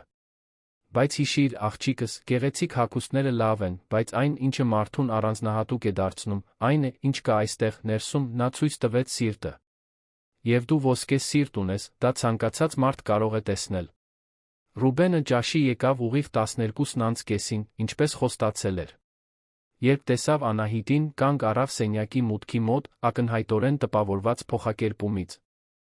Վա՜ու, ասաց նա, անկեղծ ժպիտ հայտնվեց դեմքին։ Դու… այլ տեսք ունես։ Այլ ինչպես։ Վատ այլ, հարցրեց Անահիտը, դեռս անվստահ իր նոր տեսքի հարցում։ Այլ, ինչպես մի աղջիկ, ով միշտ գեղեցիկ է եղել, բայց հիմա մենք կարողանում ենք ճիշտ տեսնել, պատասխանեց Ռուբենը, առաջին անգամ Անահիտն իրեն իսկապես գեղեցիկ զգաց։ Ճաշի ընթացքում Ռուբենը հետում էր, թե ինչպես է Անահիտն ուտում ավելի քիչ անհանգստությամբ, քան նախորդ գիշեր։ Նա դեռ մի կտոր հաց պահում էր գրպանում, սովորություն մեկի, ով երբեք վստահ չէ, թե որտեղից կգա հաջորդ կերակուրը, բայց ավելի հանգիստ էր, ավելի ներկա։ Անահիտ, ասաց նա, պատառաքաղը դնելով ափսեի վրա, պետք է քեզ հետ մի քանի կարևոր բաների մասին խոսեմ։ Աղջիկն անմիջապես լարվեց, պատրաստվելով լսել, որ պետք է հեռանա։ Վատ բան չէ, շտապեց ավելացնել Ռուբենը, նկատելով նրա արձագանքը։ Սա քո այստեղ մնալու մասին է։ Պաշտոնապես։ Պաշտոնապես։ Որպեսզի դու կարողանաս իսկապես այստեղ մնալ, որպես ընտանիքի անդամ, մի քանի բան կա, որ մենք պետք է անենք։ Թղթաբանություն, խոսակցություն կառավարության որոշ մարմինների հետ, այդպիսի բաներ։ Դա բարդ է, բայց ես շատ լավ փաստաբան գիտեմ, ով կարող է մեզ օգնել։ Անահիտը դանդաղ մշակեց այս տեղեկատվությունը։ Դա նշանակում է, որ դու ուզում ես, որ ես ընդմիշտ մնամ։ Հարցը հասավ այն հարցի էությանը, որից Ռուբենը խուսափում էր ուղղակիորեն դիմակայել։ Նա գիտեր, որ Անահիտին ընդունելու որոշումը իմպուլսիվ էր, մոտիվացված հույզերով, որոնք նա նույնիսկ ամբողջությամբ չէր կարող անվանել։ Բայց նայելով նրան այդ պահին, տեսնելով, թե ինչպես է նա ծաղկել ընդամենը մեկ գիշերվա խնամքի անվտանգության պայմաններում, նա հասկացավ, որ իր մտքում այլս կասկած չկա։ Այո, ուզում եմ, ասաց նա, խոսքերը դուրս եկան մի վստահությամբ, որը զարմացրեց իրեն։ Եթե դու ուզում ես մնալ, ես ուզում եմ, որ դու իմ ընտանիքի մասը լինես։ Անահիտի աչքերը լցվեցին արցունքներով, բայց դրանք թեթացման երջանկության արցունքներ էին։ Ես ուզում եմ մնալ, շշնջաց նա։ Ես շատ եմ ուզում մնալ։ Այդ կեսօրին Ռուբենը չեղարկեց իր բոլոր հանդիպումները, զանգահարեց փաստաբան Հայկ Մուրադյանին, ընտանեկան իրավունքի մասնագետի, ով նախկինում մի քանի աշխատանք էր կատարել իր ընկերության համար։ Հեռախոսազրույցը պարզաբանող էր, մինույն ժամանակ վախեցնող գործընթացի բարդությամբ։ Ռուբեն, բացատրեց պարոն Մուրադյանը իր դանդաղ ձայնով, այն, ինչ դու առաջարկում ես, տեխնիկապես հնարավոր է, բայց դա լինելու է երկար բարդ գործընթաց։ Խոսքը նախ ժամանակավոր խնամակալության մասին է, հետո հնարավոր որդեգրման։ Դա կներառի խնամակալության հոգաբարձության մարմիններ, երեխաների երիտասարդության հարցերով դատարան, սոցիալական աշխատողներ, հոգեբաններ։ Նրանք կցանկանան ուսումնասիրել քո կյանքը, հայր լինելու քո կարողությունը, երեխայի իրավիճակը։ Եվ որքան ժամանակ է դատում, հարցրեց Ռուբենը, հետելով Անահիտին, ով խաղում էր մի քանի գրքերով, որոնք նա հանել էր գրադարակից նրա համար։ Կարող է լինել մի քանի ամիս, կարող է լինել 1 տարուց ավելի։ Կախված է բազմաթիվ փոփոխականներից։ Առաջին բանը, որ մենք պետք է անենք, նրա անմիջական իրավիճակը կարգավորելն է։ 7 տարեկան երեխան չի կարող պարզապես ապրել քեզ հետ առանց օրինական փաստաթղթերի։ Վաղը իսկ դու պետք է գնաս խնամակալության, հոգաբարձության մարմին։ Իսկ եթե նրանք գտնեն, որ ես հարմար չեմ, տես, Ռուբեն, անկեղծ կլինեմ քեզ հետ։ Դու ամուրի ես, ֆինանսապես հաջողակ, քրեական անցյալ չունես, հարմարավետ տուն ունես։ Գործնական տեսանկյունից դու համապատասխանում ես չափանիշների մեծամասնությանը։ Հարցն այն է, դու իսկապես պատրաստ ես հայր լինելու։ Որովհետև սա կենդանի որդեգրել չէ։ Սա ձավորվող մարդկային էակի համար ամբողջական պատասխանատվություն ստանձնել է։ Եթե այս պատմությունը ձեզ հետաքրքրեց, մի մոռացեք բաժանորդագրվել մեր ալիքին, ասեք մեզ, թե որ քաղաքից եք մեզ դիտում, շարունակում ենք։ Խոստանում եմ, որ սա լինելու է լավագույն պատմությունը, որը դուք լսելու եք ձեր կյանքում։ Հարցը արձագանքեց Ռուբենի մտքում մի քանի ժամ անց, երբ զանգն ավարտվեց։ Նա երբեք լրջորեն չէր մտածել երեխաներ ունենալու մասին։ Նրա կյանքը կառուցվել էր աշխատանքի, մասնագիտական հաջողության, ունեցվածքի կուտակման շուրջ։ Հայրության գաղափարը միշտ անհամատեղելի էր թվացել նրա նպատակների ապրելակերպի հետ։ Բայց հետելով Անահիտին, ով հետաքրքրությամբ ուսումնասիրում է իր բնակարանը, հարցեր տալիս գրքերի մասին, փորձում հասկանալ, թե ինչպես է աշխատում հեռուստացույցի հեռակառավարման վահանակը, նա հասկացավ, որ գուցե հայր լինելու համար պատրաստ լինելը ավելի քիչ կարևոր է, քան սովորելու պատրաստակամությունը։ Չորեքշաբթի առավոտյան Ռուբենն ու Անահիտը միասին գնացին տարածքի խնամակալության հոգաբարձության մարմին։ Շենքը պարզ էր, ֆունկցիոնալ, առանց այն գործարար գրասենյակների շքեղության, որտեղ Ռուբենը սովորաբար սպասասրահը լի էր տարբեր իրավիճակներում գտնվող ընտանիքներով, ծնողներ, որոնք փորձում էին վերականգնել երեխաների խնամակալությունը, զույգեր, որոնք ցանկանում էին որդեգրել, երեխաներ, սոցիալական աշխատողների ուղեկցությամբ։ Անահիտը կառչեց Ռուբենի ձեռքից, երբ նրանց անունը կանչեցին։ Ամեն ինչ լավ կլինի, շնջաց նա նրան, թե ինքն էլ բացարձակ վստահ չէր դրանում։ Նրանց ընդունած խնամակալության աշխատակիցը միջին տարիքի մի կին էր, Վերա Սահակյան անունով, ալեխառն մազերով աչքերով, որոնք կարծես կարող էին տեսնել մարդկանց միջով։ Նա լսեց Ռուբենի պատմությունը չեզոք արտահայտ ուությամբ, երբեմն նշումներ անելով, մինչ Անահիտը լուռ մնում էր նրա կողքին։ Պարոն Ռուբեն, ասաց Վերան, երբ նա ավարտեց իրավիճակի բացատրությունը, այն, ինչ դուք արել եք, գովելի համերաշխության ակտ է, բայց պետք է հասկանաք, որ ներկա իրավիճակը անկանոն է։ Անահիտը անչափահաս է խոցելի վիճակում, օրենքով նա պետք է լինի պետության խնամքի տակ, մինչ նրա ընտանեկան իրավիճակը լուծվի։ Ռուբենի սիրտը արագացավ։ Դա նշանակում է, որ նա պետք է գնա կացարան։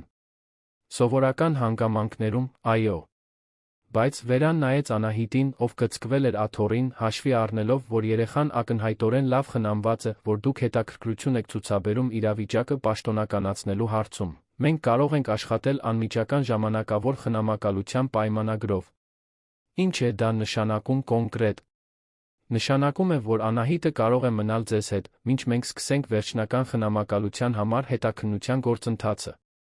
Բայց դուք պետք է ենթարկվեք հարցազրույցների, տնային այցելությունների, հոգեբանական գնահատումների։ Եվ պետք է անմիջապ։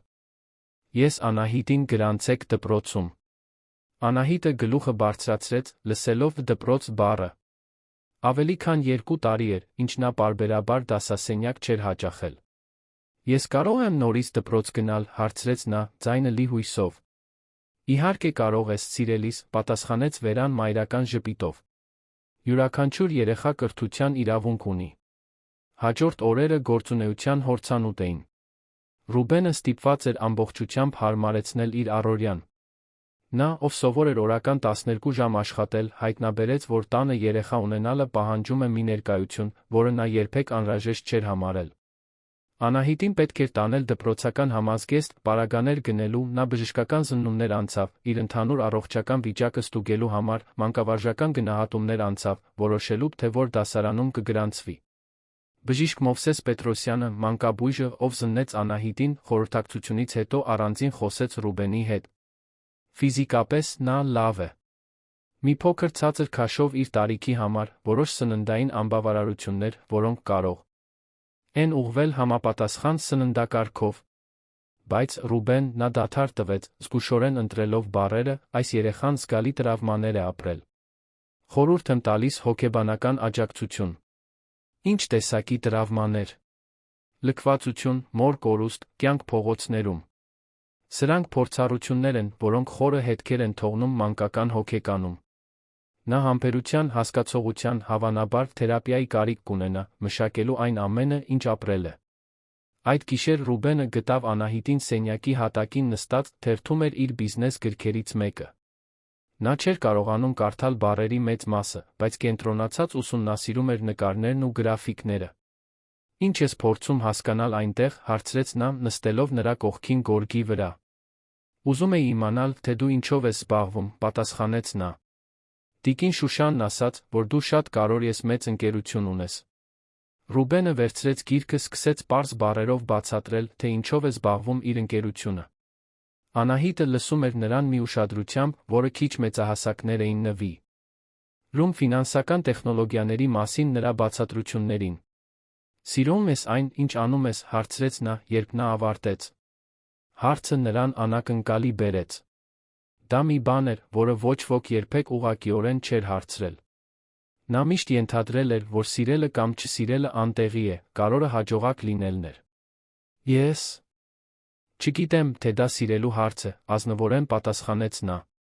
Դա այն է, ինչ ես լավ եմ անում։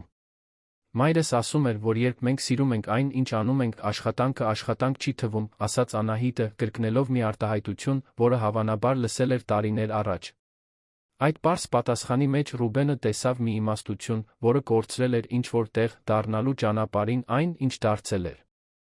Անահիտի առաջին շաբաթը դպրոցում ինտենսիվ հարմարվողականության շրջան էր երկուսի համար էլ։ Ռուբենը ստիպված էր ամբողջությամբ վերակազմակերպել իր օրակարգը, նրան առավոտյան տանելու կեսօրին վերցնելու համար։ Նրա ընտրած մասնավոր դպրոցը հայտնի էր իր ակադեմիական գերազանցությամբ տարբեր ծագում ունեցող աշակերտներին աջակցությամբ։ Անահիտի ուսուցչուհին, Նարինե Վարդանյանը, զանգահարեց Ռուբենին չորեքշաբթի կեսօրին։ Պարոն Ռուբեն, կցանկանայի ձեզ հետ խոսել Անահիտի մասին։ Կարող եք այստեղ գալ, երբ նրան վերցնելու գաք։ Ուսուցչուհու լուրջ տոնը ստիպեց Ռուբենին վախենալ, որ ինչ-որ խնդիր կա։ Երբ հասավ դպրոց, գտավ Նարինեին դատարկ դաս։ Ասենյակում նյութեր պատրաստելիս։ Խնդրեմ, նստեք, ասաց նա, ցույց տալով երեխայի փոքրիկ աթոռը։ Ուզում եմ խոսել Անահիտի մասին։ Նա վատ է իրեն պահում, հարցրեց Ռուբենը, պատրաստվելով կարգապահական խնդիրների հետ գործ ունենալուն։ Ընդհակառակը, ժպտաց Նարինեն։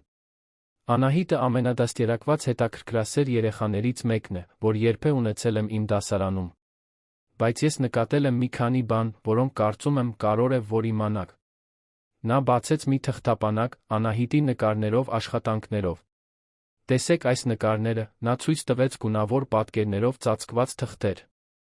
Անահիտը միշտ նույն բաներն է նկարում, փայլուն պատուհաններով տներ, սեղանի շուրջ հավաքված ընտանիքներ, այգիներում խաղացող երեխաներ։ Սրանք նկարներ են այն մասին, ինչ նա ցանկանում է, ոչ թե այն մասին, ինչ նա ապրել է։ Ռուբենն ուսումնասիրեց նկարները, նկատելով այն ուշադրությունը, որը Անահիտը նվիրում էր տների մանրամասներին, միշտ շատ լուսավորված պատուհաններով։ Եվ ավելին, շարունակեց Նարինեն, երբ մենք խնդրում ենք երեխաներին խոսել իրենց ընտանիքների մասին, Անահիտը միշտ տատանվում է։ Նա ձեր մասին շատ ջերմորեն է խոսում, բայց ես նկատեցի, որ նա դեռ դժվարանում է սահմանել, թե ինչ տեղ է զբաղեցնում ձեր կյանքում։ Նա երեկ ինձ հարցրեց, թե արդյոք ինքը պարզապես երկար հյուր է ձեր տանը։ Դիտարկումը հարվածեց Ռուբենին որպես հարված։ Նա այնքան էր անհանգստացել իրավիճակի գործնական իրավական կողմերի մասին, որ չէր նկատել, որ Անահիտը դեռ լիովին վստահ չէր իր մնալու հարցում։ Այդ գիշեր, երբ նրանք տուն հասան, Ռուբենը կանչեց Անահիտին նստելու իր հետ սենյակի բազմոցին։ Անահիտ, պետք է քեզ մի հարց տամ, ուզում եմ, որ դու լիակատար ազնվությամբ պատասխանես։ Դու երջանիկ ես այստեղ։ Նա եռանդուն գլխով արեց։ Շատ երջանիկ։ Իսկ ինչ-որ բանից վախենում ես։ Հարցը ստիպեց Անահիտին հայացքը իջեցնել։ Մի քանի րոպե նրանք լուռ մնացին։ Երբեմն վախենում եմ արթնանալ հայտնաբերել, որ ամեն ինչ երազ էր, վերջապես ասաց նա։ Կամ որ դու կհոգնես ինձնից դուրս կհանես։ Ռուբենը զգաց, թե ինչպես է սիրտը սեղմվում։ Նա հասկացավ, որ իր տված բոլոր երաշխիքները բավարար չէին ջնջելու Անահիտի կյանքի տարիների անկայունությունն ու լքվածությունը։ Գիտես մի բան, ասաց նա, նրան ավելի մոտ քաշելով։ Ես էլ եմ վախենում։ Ինչի՞ց։ Վախենում եմ, որ քեզ համար լավ հայր չեմ լինի։ Ես երբեք հայր չեմ եղել, չգիտեմ, թե ինչպես է դա լինում։ Բայց գիտես ինչ եմ հայտնաբերել։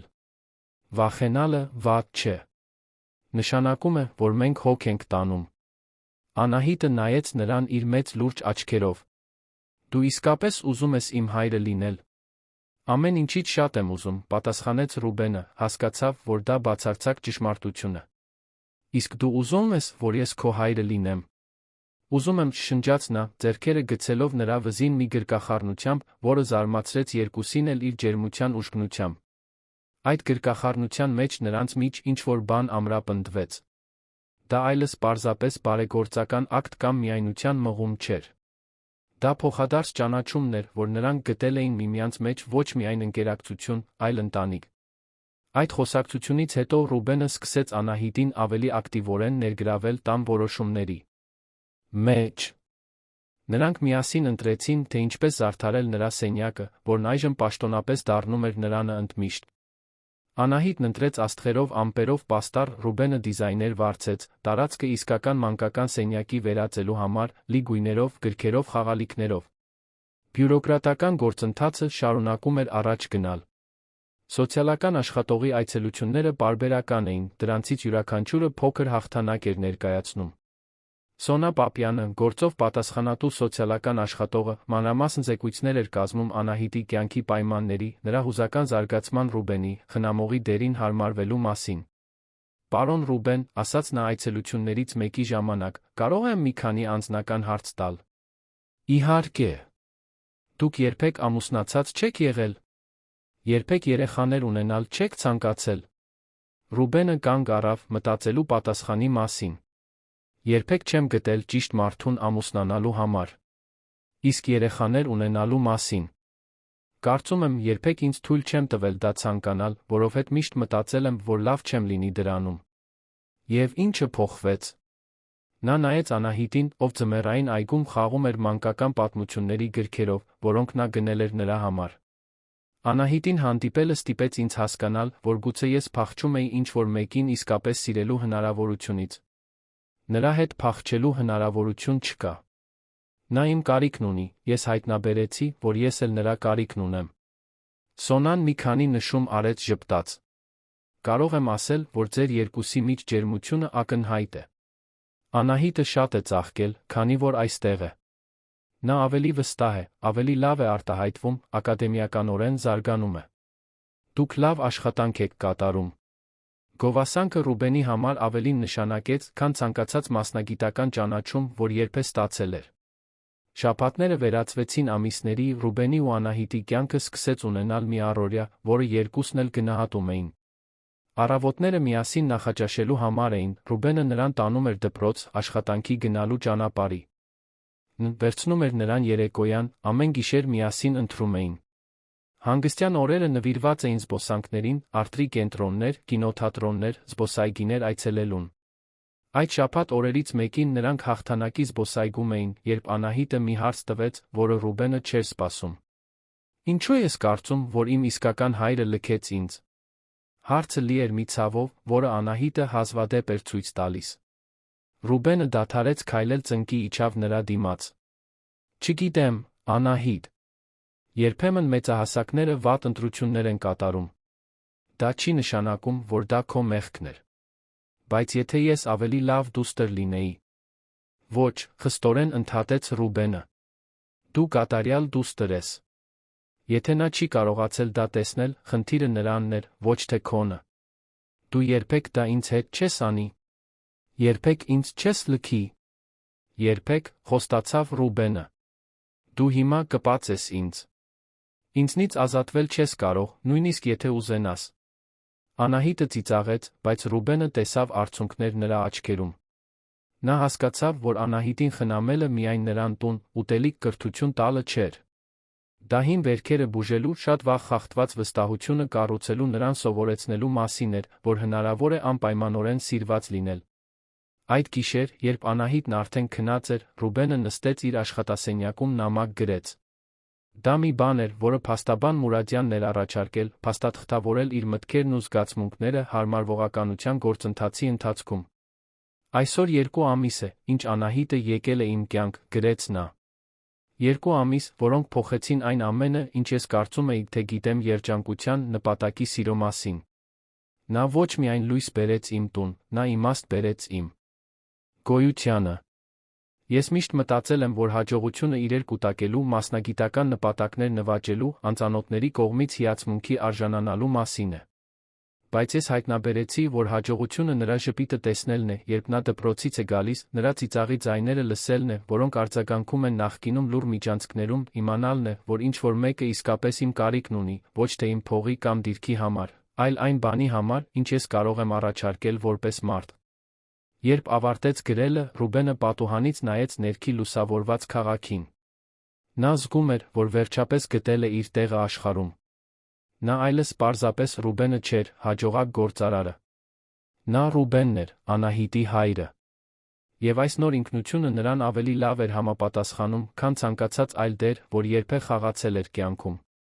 Կողքի սենյակից նրան հասավ Անահիտի քնած շնչառության մեղմ ձայնը։ Դա մի ձայն էր, որը դարձել էր նրա երջանկության սաունդթրեքը, կենդանի ապացույցը, որ իր կյանքը գտել էր մի նպատակ, որը գերազանցում էր ցանկացած նյութական հաջողություն։ Ընդամենը 2 ամսում նա հայտնաբերել էր, որ հայր լինելը պատրաստ լինելու մասին չէ, այլ ներկա լինելու։ Եվ առաջին անգամ իր կյանքում Ռուբենը լիովին ներկա էր մեկի համար, ով իսկապես կարևոր էր։ Ռեստորանում հանդիպումից 3 ամիս անց Ռուբենի Անահիտի կյանքը գտել էր հարմարավետ փոքրիկ առօրյա ուրախություններով լի ռիթմ։ Առավոտները սկսվում էին միասին նախաճաշով, որտեղ Անահիտը պատմում էր իր նախորդ գիշերվա երազները, իսկ Ռուբենը կիսվում էր օրվա պլաններով։ Աղջիկն ամբողջությամբ հարմարվել էր դպրոցին, ընկերներ ձեռք բերել, հատկապես աչքի էր ընկնում հայոց լեզվի արվեստի դասերին։ Նրա սենյակն այժմ զարդարված էր ճիշտ այնպես, ինչպես նա երազել էր, աստղազարդ պատեր, գունագեղ գրքերով լի գրադարակ խաղալիքներ, դասավորված այն մարդու խնամքով, ով գնահատում է յուրաքանչյուր փոքրիկ իր։ Բայց սեպտեմբերի մի արոտ առավոտ էր, երբ փաստաբան Մուրադյանը զանգահարեց մի նորությամբ, որը պետք է փոխեր նրանց կյանքի ընթացքը։ Ռուբեն, նրա ձայնն ավելի լուրջ էր հնչում, քան սովորաբար, պետք է քեզ հետ խոսեմ Անահիտի գործընթացի մասին։ Կարող է սա իսօր գրասենյակ գալ։ Ինչ-որ բան է պատահել, հարցրեց Ռուբենը, զգալով, թե ինչպես է ստամոքսը կծկվում։ Ոչ մի հրատապ բան չկա, բայց կարևոր տեղեկություններ են, որոնք պետք է անձամբ քննարկենք։ Այդ կեսօրին Ռուբենը Անահիտին թողեց տիկին Շուշանի հետ մեքենայով գնաց փաստաբանի գրասենյակ, որը գտնվում էր Երանի կենտրոնում։ Նրբաճաշակ գործարար շենքը հակասում էր այն նյարդայնությանը, որ նա զգում էր։ 3 ամսում նա այնքան էր սովորել Անահիտի ներկայությանը իր կյանքում, որ այդ կայունությանը սպառնացող ցանկացած վտանգ նրան անհանգստացնում էր։ Փաստաբան Մուրադյանը նրան ընդունեց իր ընդարձակ սենյակում, որից տեսարան էր բացվում դեպի քաղաքի կենտրոն։ Նրա սեղանի վրա դրված էր դեղին թղթապանակ, որի վրա ձեռագիր գրված էր Անահիտի անունը։ Նստիր, Ռուբեն։ Նորություններ ունեմ Անահիտի կենսաբանական հոր մասին։ Ռուբենը զգաց, թե ինչպես է սիրտը արագանում։ Նա հայտնվել է։ Ոչ, ճշգրիտ։ Բայց մեր հետաքննությունները նրան գտել են։ Պարոն Մուրադյանը բացեց թղթապանակը, նայեց որոշ փաստաթղթերի։ Հովակիմ Պետրոսյան, 41 տարի։ Կան։ Ներկայումս աշխատում է որպես շինարարի օգնական սանում։ Տեղեկատվությունը մի քանի վայրկյան կախ մնաց օդում, մինչ Ռուբենը մշակում էր, թե դա ինչ է նշանակում։ Նա գիտի, որ մենք իրեն փնտրում ենք։ Դեռ ոչ։ Բայց Ռուբեն, պետք է հասկանաս իրավական իրավիճակը։ Որպեսզի Անահիտի որդեգրումն ավարտվի առանց ապագա բարդությունների, մեզ անհրաժեշտ է նրա հայրական իրավունքներից պաշտոնական հրաժարումը։ Եթե դա չստանանք, գործընթացը շատ ավելի բարդ երկար է դառնում։ Իսկ եթե նա չցանկանա, ստորագրել։ Հենց դա է հարցը։ Օրենքով նա իրավունքներ ունի դստեր նկատմամբ, նույնիսկ եթե լքել է նրան։ Եթե նա որոշի պահանջել այդ իրավունքները, դա կարող է բարդացնել ողջ գործընթացը։ Մյուս կողմից, եթե նա կամավոր ստորագրի հրաժարումը, ճանապարհը բացվում է լիարժեք որդեգրման համար։ Ռուբենը հենվեց աթոռին, զգալով պատասխանատվության ծանրությունը։ Այն գաղափարը, որ Անահիտին լքած անծանոթը կարող է որևէ իշխանություն ունենալ նրա ապագայի վրա, խորապես անհանգստացնում էր նրան։ Ձեր խորհուրդը ո՞րն է, հարցրեց նա։ Կարծում եմ, պետք է կապ տատենք։ Գնանք սան, խոսենք նրա հետ, հասկանանք նրա մտադրությունները։ Եթե նա իսկապես հետաքրքրված չէ հայրություն ստանձնելով, գուցե համաձայնի ստորագրել հրաժարումը առանց խնդիրների։ Բայց պետք է զգուշացնեմ։ Սա կարող է հուզականորեն բարդ լինել քեզ, Անահիտի համար։ Անահիտը պետք է իմանա։ Փաստաբան Մուրադյանը ուշադիր քննեց հարցը։ Նա ի վերջո պետք է իմանա։ Հարցն այն է, երբ ինչպես։ Իմ առաջարկն այն է, որ նախ դու կապ հաստատես հոր հետ, տեսնես, թե ինչ իրավիճակ է, հետո կորոշենք, թե ինչպես մոտենալ հարցին նրա հետ։ Այդ գիշեր Ռուբենը տուն հասավ սովորականից ուշ։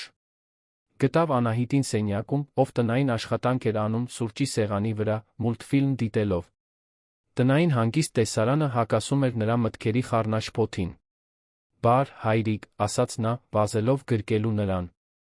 Վերջին ամիսներին նա սկսել էր նրան բնականոն կերպով հայրիկ անվանել, առանց արարողության կամ տատանումների։ Նրա ամուր գրկախառնությունը ստիպեց Ռուբենին մտածել, թե արդյոք ճիշտ որոշում է կայացնում, փնտրելով Հովակիմին։ Նրա մի մասը ուզում էր պարզապես անցյալը թաղված թողնել, պաշտպանել Անահիտին լրացուցիչ մերժման ցանկացած հնարավորությունից։ Բայց ռացիոնալ մասը գիտեր, որ իրավական հարցը լուծելը լավագույնն է նրա ապագայի համար։ Այսօր դպրոցն ինչպ։ Ես էր, հարցրեց նա, նստելով նրա կողքին բազմոցին։ Ուսուցչուհի Նարինեն ասաց, որ ես մաթեմատիկայից շատ եմ լավանում, ոգորված պատասխանեց Անահիտը։ Եվ տես, թե ինչ եմ նկարել քեզ համար։ Նա ցույց տվեց մի գունավոր նկար։ Դեղին տուն կապույտ պատուհաններով, բարձրահասակ տղամարդ փոքրիկ աղջիկ, ձեռք ձեռքի տված այգում։ Թղթի վերում, գեղեցիկ տառերով, գրված էր «Իմ ընտանիքը»։ Ռուբենը զգաց, թե ինչպես է կոկորդը սեղմվում։ Շատ գեղեցիկ է։ Կդնեմ սառնարանին։ Տղամարդը դու ես, բացատրեց Անահիտը, մատնացույց անելով նկարի տղամարդկային կերպարը։ Իսկ սա ես եմ։ Եվ տես, ես նա շուն եմ նկարել։ Ինչ ես կարծում, մի օր կարող ենք շուն ունենալ։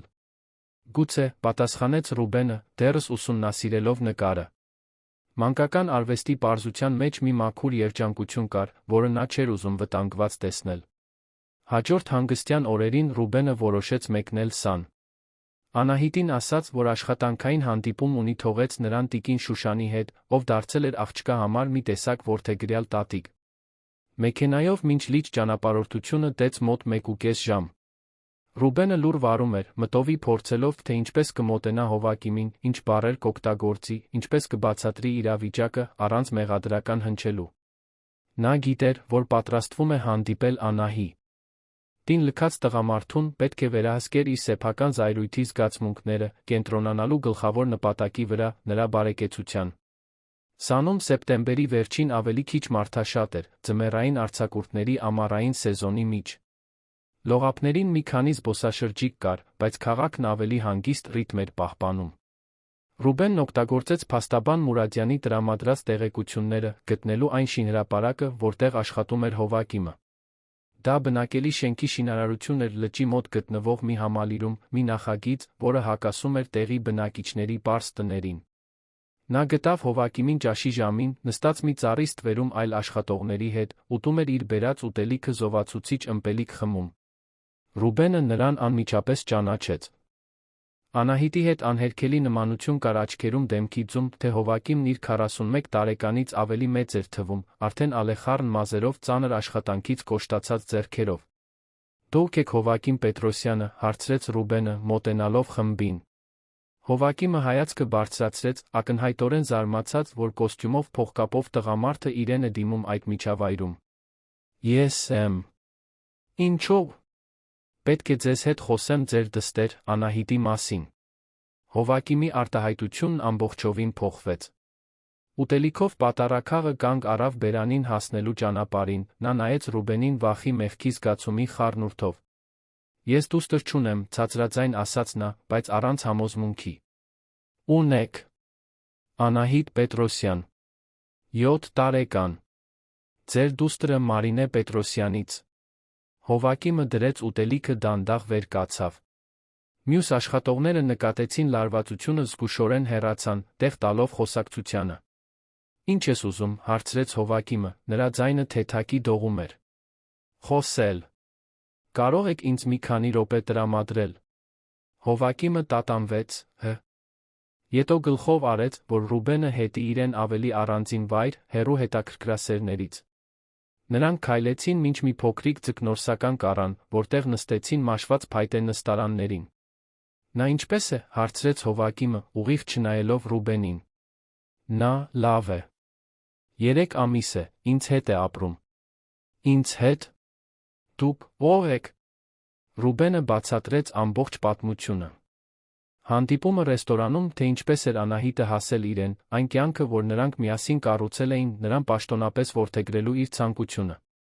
Հովակիմը լուր լսում էր, երբեմն գլուխը շարժելով կամ ձեռքերն անցկացնելով դեմքի վրայով։ Նա իմ մասին խոսել է, հարցրեց նա, երբ Ռուբենն ավարտեց։ Մի քանի անգամ։ Նա հիշում է, որ դու հեռացար, երբ նա փոքր էր։ Հովակիմը փակեց աչքերը, մի քանի րոպե լուռ մնաց։ Երբ նորից խոսեց, նրա ձայնը լի էր ցավով։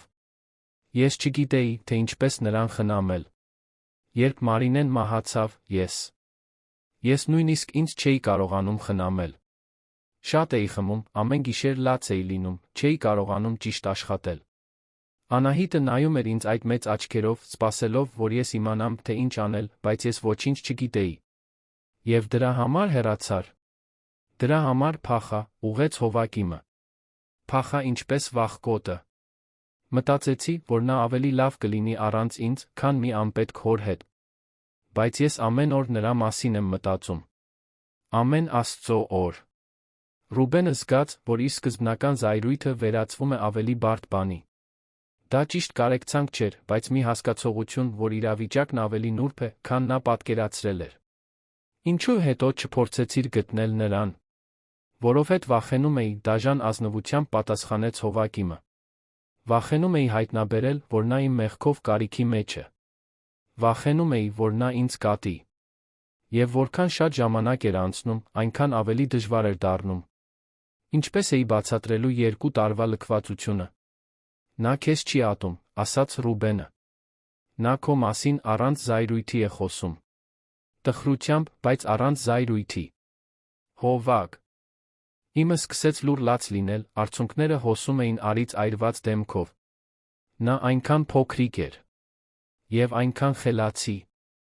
Իր մոր պես։ Դեռ այդպիսին է։ Եվ շարունակում է խելացի լինել։ Դպրոցում շատ լավ է սովորում։ Լավ դպրոցում։ Շատ լավ։ Եվ նա երջանիկ է։ Ընկերներ ունի, տուն ունի, մեկը կա, ով հոգ է տանում նրա մասին։ Հովակիմը առաջին անգամ նայեց Ռուբենին, երբ նրանք նստել էին։ Դու իսկապես սիրում ես նրան։ Դա պարզապես խղճահարություն չէ։ Ես նրան աշխարհում ամեն ինչից շատ եմ սիրում, առանց տատանվելու պատասխանեց Ռուբենը։ Նա ամբողջովին փոխեց իմ կյանքը։ Սովորեցրեց ինձ, թե ինչ է նշանակում հայր լինել, ինչ է նշանակում անպայմանորեն սիրել ինչ-որ մեկին։ Ես այլս չէի կարող ապրել առանց նրա։ Իսկ նա քեզ սիրում է։ Կարծում եմ, այո։ Նա ինձ հայրիկ է անվանում։ Հովակիմը տխուր ժպտաց։ Նա միշտ ուզել է լավ հայր ունենալ։ Ես երբեք չկարողացա դա լինել նրա համար։ Նրանք մի քանի րոպե լուռ նստեցին, դիտելով, թե ինչպես են ձկնորսական նավակները ճոճվում ջրի վրա։ Ինչ ես ուզում ինձնից, վերջապես հարցրեց Հովակիմը։ Ռուբենը գրպանից հանեց այն փաստաթղթերը, որոնք պատրաստել էր փաստաբան Մուրադյանը։ Որպեսզի ես կարողանամ պաշտոնապես որդեգրել Անահիտին, պետք է որ դու հրաժարվես քո հայրական իրավունքներից։ Դա իրավական ձականություն է, բայց կարևոր է նրա ապագայի համար։ Հովակիմը վերցրեց թղթերը, ուսումնասիրեց դրանք, չկարողանալով լիովին հասկանալ իրավաբանական լեզուն։ Եթե ես սա ստորագրեմ, նա այլս իմ դուստրը չի լինի։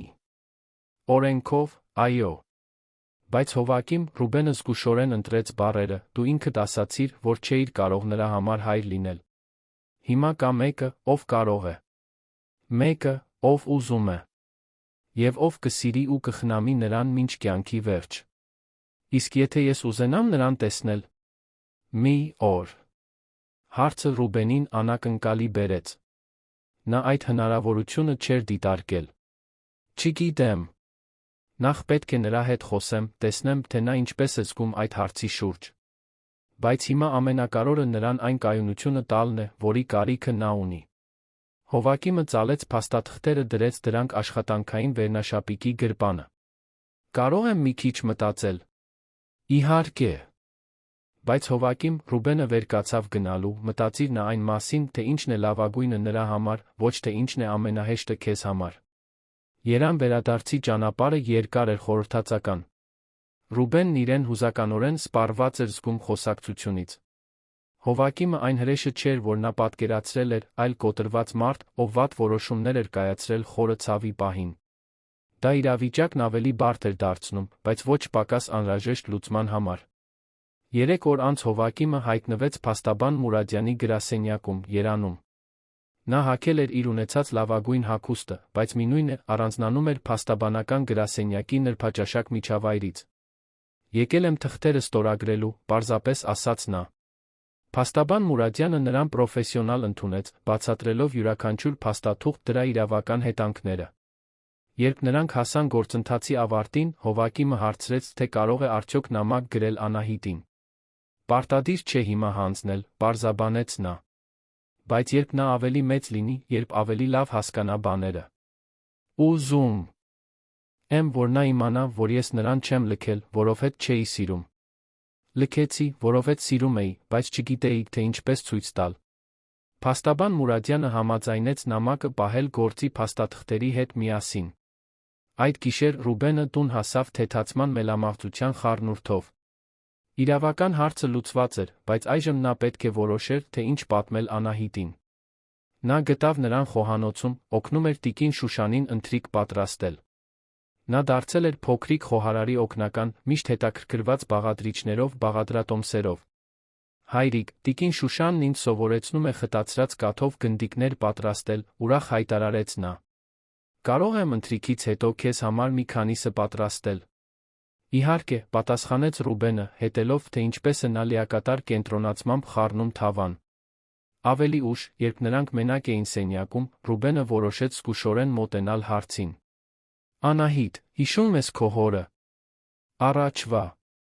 Հարցը ստիպեց նրան դադարեցնել խաղալ լեգոներով, որոնք նա գնել էր նրա համար։ Մի քիչ հիշում եմ։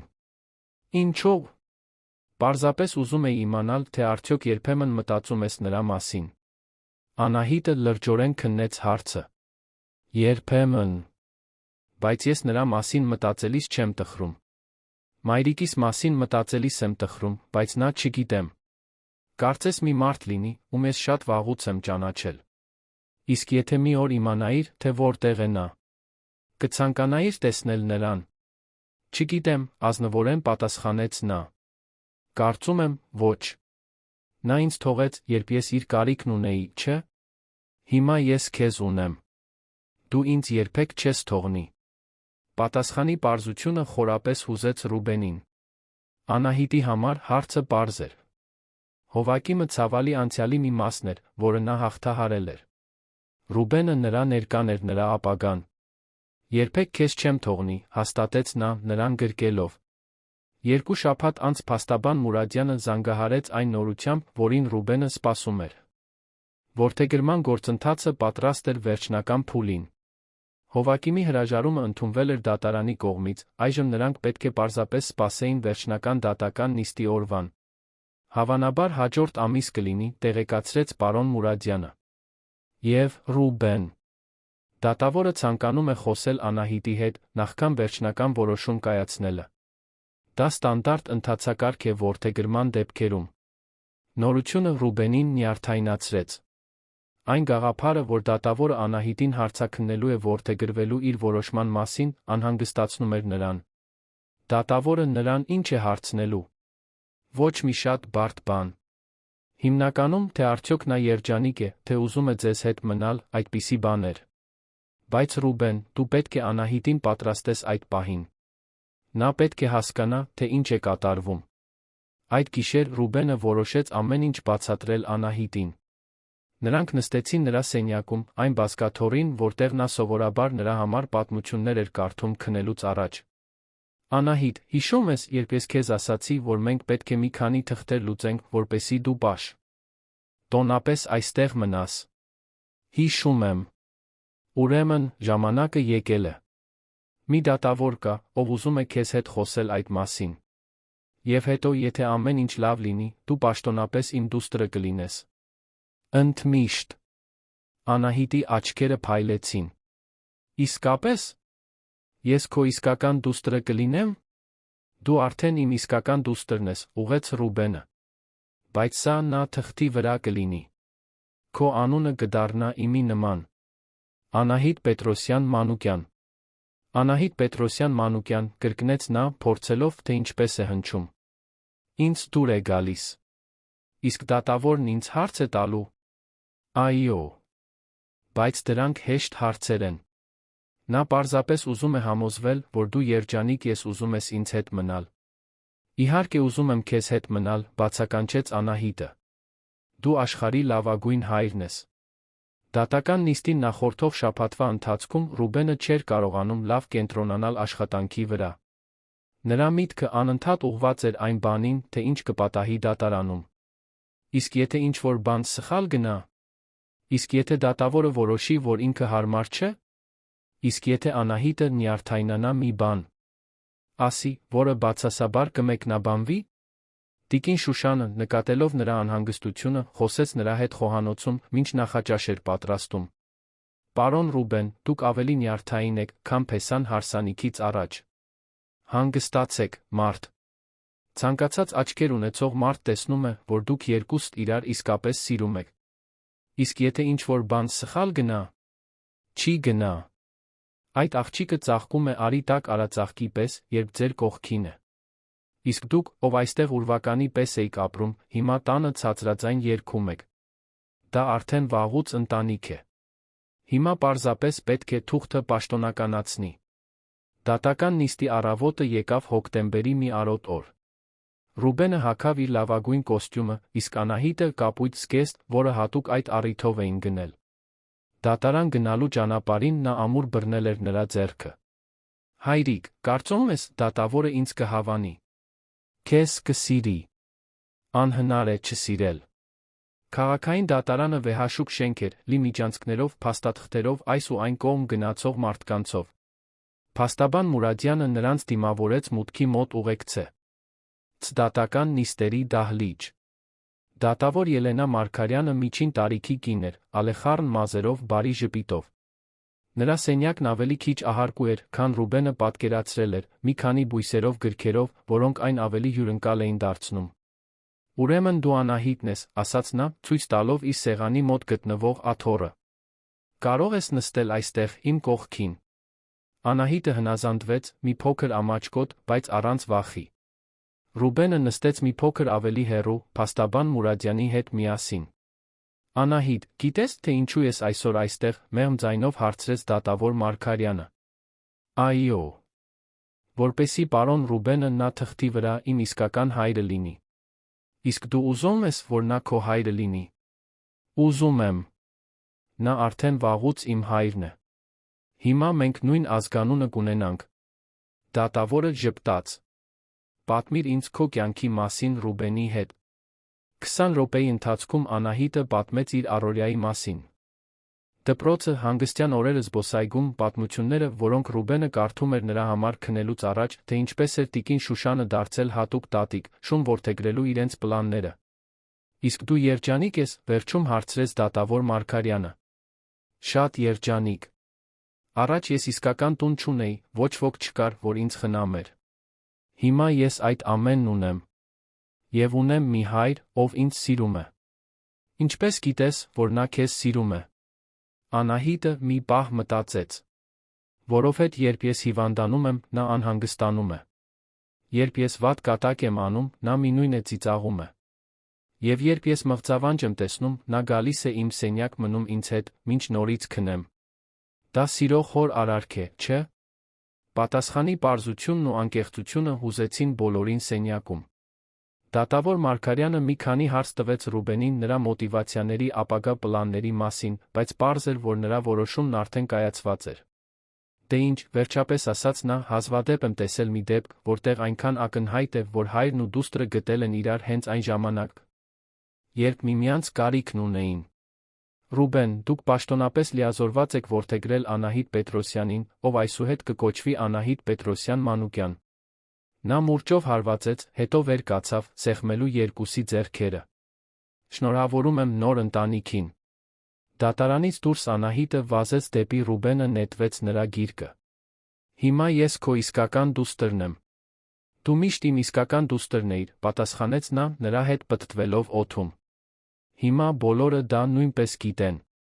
Այդ գիշեր նրանք տանը փոքրիկ խնջույք կազմակերպեցին։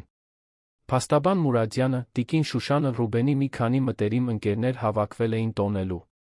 Անահիտը կրում էր ինքնաշեն կրծքանշան, որի վրա գրել էր Ռուբենի պաշտոնական դուստրը, անընդհատ ցույց էր տալիս բոլոր ներկաներին։ Երբ հյուրերը գնացին, Անահիտը վերջապես քնելու գնաց, Ռուբենը նստեց բնակարանի պատշգամբում, նայելով ներքի քաղաքին։ Նա մտածեց այն ճանապարհի մասին, որը նրանք անցել էին մինչ այստեղ։ Սոված երեխայի անսպասելի հարցից ռեստորանում մինչ ընտանեկան ամբողջականության այդ պահը։ Նա հիշեց Հովակիմին, հուսալով, որ նա որոշակի խաղաղություն է գտել, իմանալով, որ ճիշտ բան է արել Անահիտի համար։ Մտածեց, թե ինչպես է իր կյանքն ամբողջովին փոխվել, թե ինչպես է հայտնաբերել սիրելու մի կարողություն, որի գոյության մասին նույնիսկ չգիտեր։ Նրա սենյակից լսվեց ցածր ձայն։ Հայրիկ, այնտեղ ես։ Այստեղ եմ, պատասխանեց նա, մտնելով սենյակ։ Չես կարողանում քնել։ Կարողանում եմ։ Պարզապես ուզում էի քեզ շնորհակալություն հայտնել։ Ինչի՞։ Համար։ Այն գիշեր թույլ տալու համար, որ քո սեղանին նստեմ։ Ինձ տուն բերելու համար։ Իմ հայրը դառնալու համար։ Ռուբենը համբուրեց նրա ճակատը, ուղղեց վերմակը։ Շնորհակալ եմ, որ քաջություն ունեցար ինձ հարցնելու, թե կարող ես ինձ հետ ուտել։ Դու իմ կյանքը դեպի լավը փոխեցիր։ Մենք իրար կյանքը փոխեցինք, ասաց Անահիտը, արդեն քնաթաթախ։ Ճիշտ է։ Հիմա քնիր, դուստրս։ Բարի գիշեր, հայրիկ։ Բարի գիշեր, Անահիտ։ Մինչ նա քնում էր, Ռուբենը մի քանի րոպե էլ նայեց նրան։ Վաղը սովորական օր էր լինելու։ Դպրոց, աշխատանք, ընտանեկան առօրյա։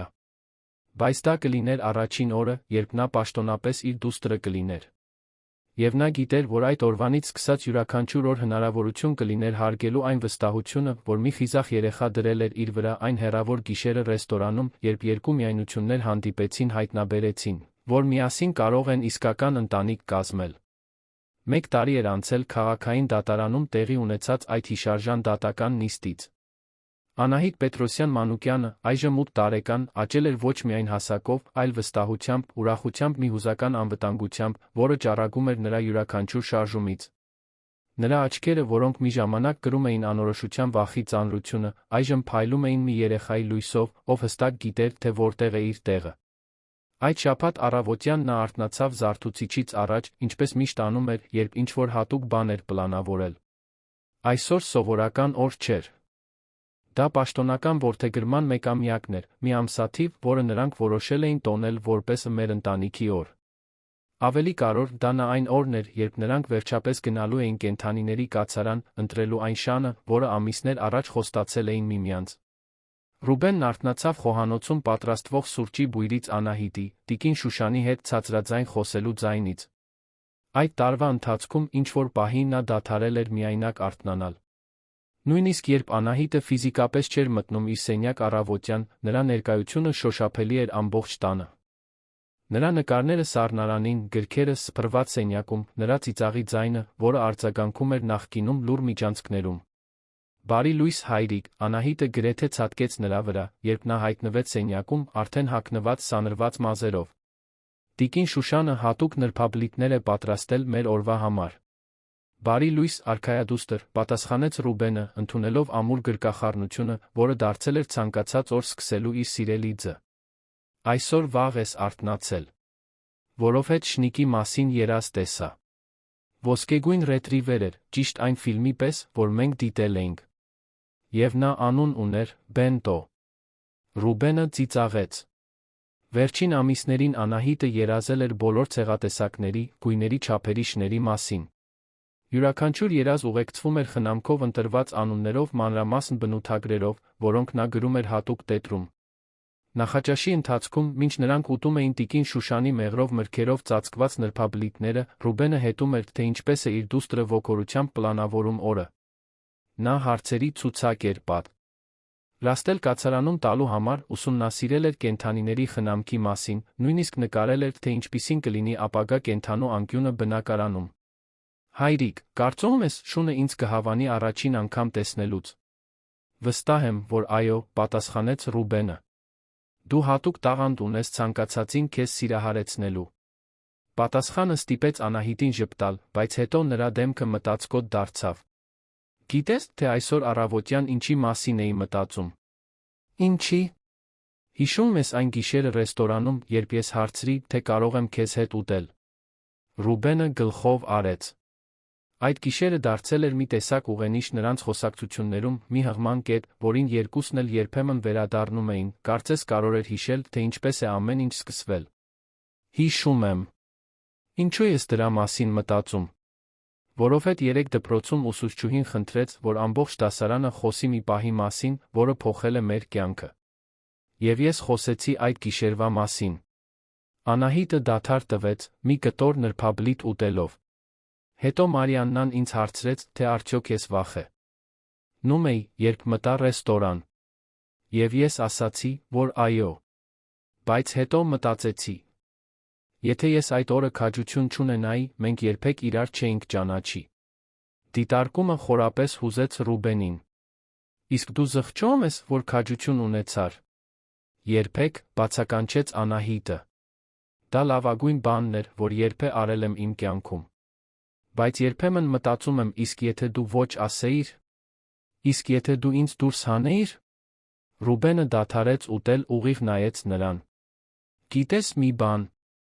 Ես երբեք քեզ սա չեմ պատմել, բայց այն գիշեր, քո հայտնվելուց առաջ, ես ինձ աշխարհի ամենամենակ մարդն էի զգում։ Հենց նոր էի նայել սառչող ուտելիքի ափսեին, մտածել, որ սա է իմ կյանքը։ Ամեն ինչ թանկ, ամեն ինչ գեղեցիկ, բայց դատարկ։ Իսկապես։ Իսկապես։ Այնպես որ երբ դու եկար այդ հարցը տվեցիր, կարծես տիեզերքն ուղարկել էր հենց այն մարդուն, ում ես պետք է ճանաչեի։ Դու ինձ փրկեցիր ոչ միայն այն պատճառով, որ օգնության կարիք ունեիր։ Դու ինձ փրկեցիր, որովհետև ես էլ օգնության կարիք ունեի, պարզապես նույնիսկ չգիտեի։ Անահիտը մի քանի րոպե լուռ մնաց, մշակելով այս տեղեկատվությունը։ Ուրեմն մենք իրար ենք փրկել։ Ճիշտ այդպես։ Նախաճաշից հետո նրանք պատրաստվեցին դուրս գալու։ Ռուբենը հագավ սովորական հագուստ, ջինս պոլո շապիկ, մի բան, որ երբեք չէր հագնի շաբաթ օրը, մինչ Անահիտի հայտնվելը իր կյանքում։ Նա փոխել էր ոչ միայն նրա առաջնահերթությունները, այլ նրա հարաբերությունները ազատ ժամանակի հետ։ Հանգստյան օրերն այլս դատարկ ժամանակահատվածներ չէին, որոնք պետք է լցվեին աշխատանքով, այլ հիշողություններ ստեղծելու հնարավորություններ էին։ Կենդանիների կացարանը գտնվում էր Երանի հարավային մասում, մի ընդարձակ խնամված հաստատություն, որը մասնագիտացած էր լքված կենդանիների փրկության խնամքի մեջ։ Անահիտը պնդել էր, որ նրանք ընտրեն մի շուն, որը նույնպես ընտանիքի կարիք ունի, ցուցաբերելով մի կարեկցանք, որը երբեք չէր դադարում զարմացնել Ռուբենին։ Բարի գալուստ հրեշտակների ապաստան, կամավոր Մարիամը նրանց դիմավորեց մուտքի մոտ։ Դուք պետք է լինեք Ռուբենը Անահիտը։ Երեք հեռախոսով խոսել ենք։ Այո, ճիշտ է, հաստատեց Ռուբենը։ Անահիտը անհամբեր սպասում է շներին ծանոթանալուն։ Ինչ լավ է։ Սկսենք ծագուկներից, թե՞։ Նախընտրում եք նա ավելի մեծ շներին տեսնել։ Բոլորին, առանց տատանվելու պատասխանեց Անահիտը։ Ուզում եմ բոլորին ծանոթանալ։ Հաջորդ ժամը իսկական շնային թերապիայի սեանս էր։ Անահիտը նստում էր յուրաքանչյուր վանդակի հատակին, թույլ տալիս, որ յուրաքանչյուր շուն հոտոտի իրեն, ցածրաձայն խոսում էր նրանց հետ, վերլուծում նրանց անհատականությունները կենդանիների վարքի մասնագետի լրջությամբ։ Հենց այն ժամանակ, երբ նրանք հասան հետի վանդակին, նա կանգ առավ։ Այնտեղ միջին չափի մի շուն կար, ոսկեգույն մորթիով, շագանակագույն աչքերով, հանգիստ նստած վանդակի անկյունում։ Նա ակնհայտո Լեն ավելի մեծ էր ծագուկներից, Մարիամը բացատրեց, որ նա մոտ 3 տարեկան է, նրա կեցվածքում մի բան կար, որը լուռ արժանապատվություն էր հուշում։ Ո՞րն է նրա պատմությունը, հարցրեց Անահիտը, մոտենալով ցանցին։ Սա Թորն է։ 6 ամիս առաջ է այստեղ եկել։ Նախորդ տերը ստիպված է եղել տեղափոխվել, այլ երկիր չի կարողացել նրան իր հետ տանել։ Նա շատ հնազանդ է, արդեն վարժեցված, հիանալի է երեխաների հետ։ Բայց մարդիկ միշտ ծագուկներին են ընտրում։ Անահիտը բացեց վանդակը, նստեց հատակին։ Թորը դանդաղ մոտեցավ, հոտոտեց նրա ձեռքը, հետո պառկեց նրա կողքին, գլուխը դնելով աղջկա ծնկներին։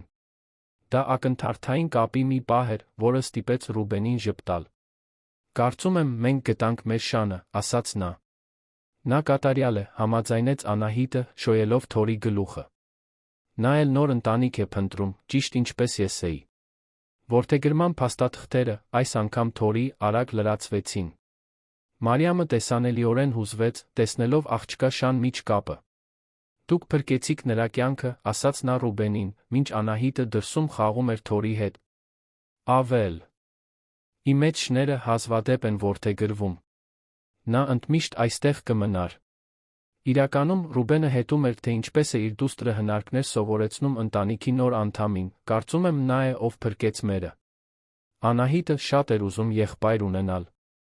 Վերադառնալով տուն, Թորն անմիջապես հարմարվեց բնակարանին, կարծես միշտ այնտեղ էր ապրել։ Անահիտն օրվա մնացած մասն անցկացրեց, նրան ցույց տալով յուրաքանչյուր սենյակ, բացատրելով տան կանոնները, ծանոթացնելով նրան տիկին Շուշանի հետ, ով անմիջապես սիրահարվեց Չորքոտանի թոռնիկին։ Հիմա մեր ընտանիքը ամբողջական է, հայտարարեց Անահիտը ընթրիքի ժամանակ, Թորը պառկած նրա ոտքերի մոտ։ Կամ ես, կաս դու, կա տիկին Շուշանը, որը տատիկի պես է, կա Թորը, որն իմ շուն եղբայրն է։ Այդ գիշեր, երբ Անահիտը քնելու գնաց, Թորը տեղավորված իր մահճակալի կողքի նոր տեղում, Ռուբենը նստեց բնակարանի պատշգամբում, խորելով անցած տարվա մասին։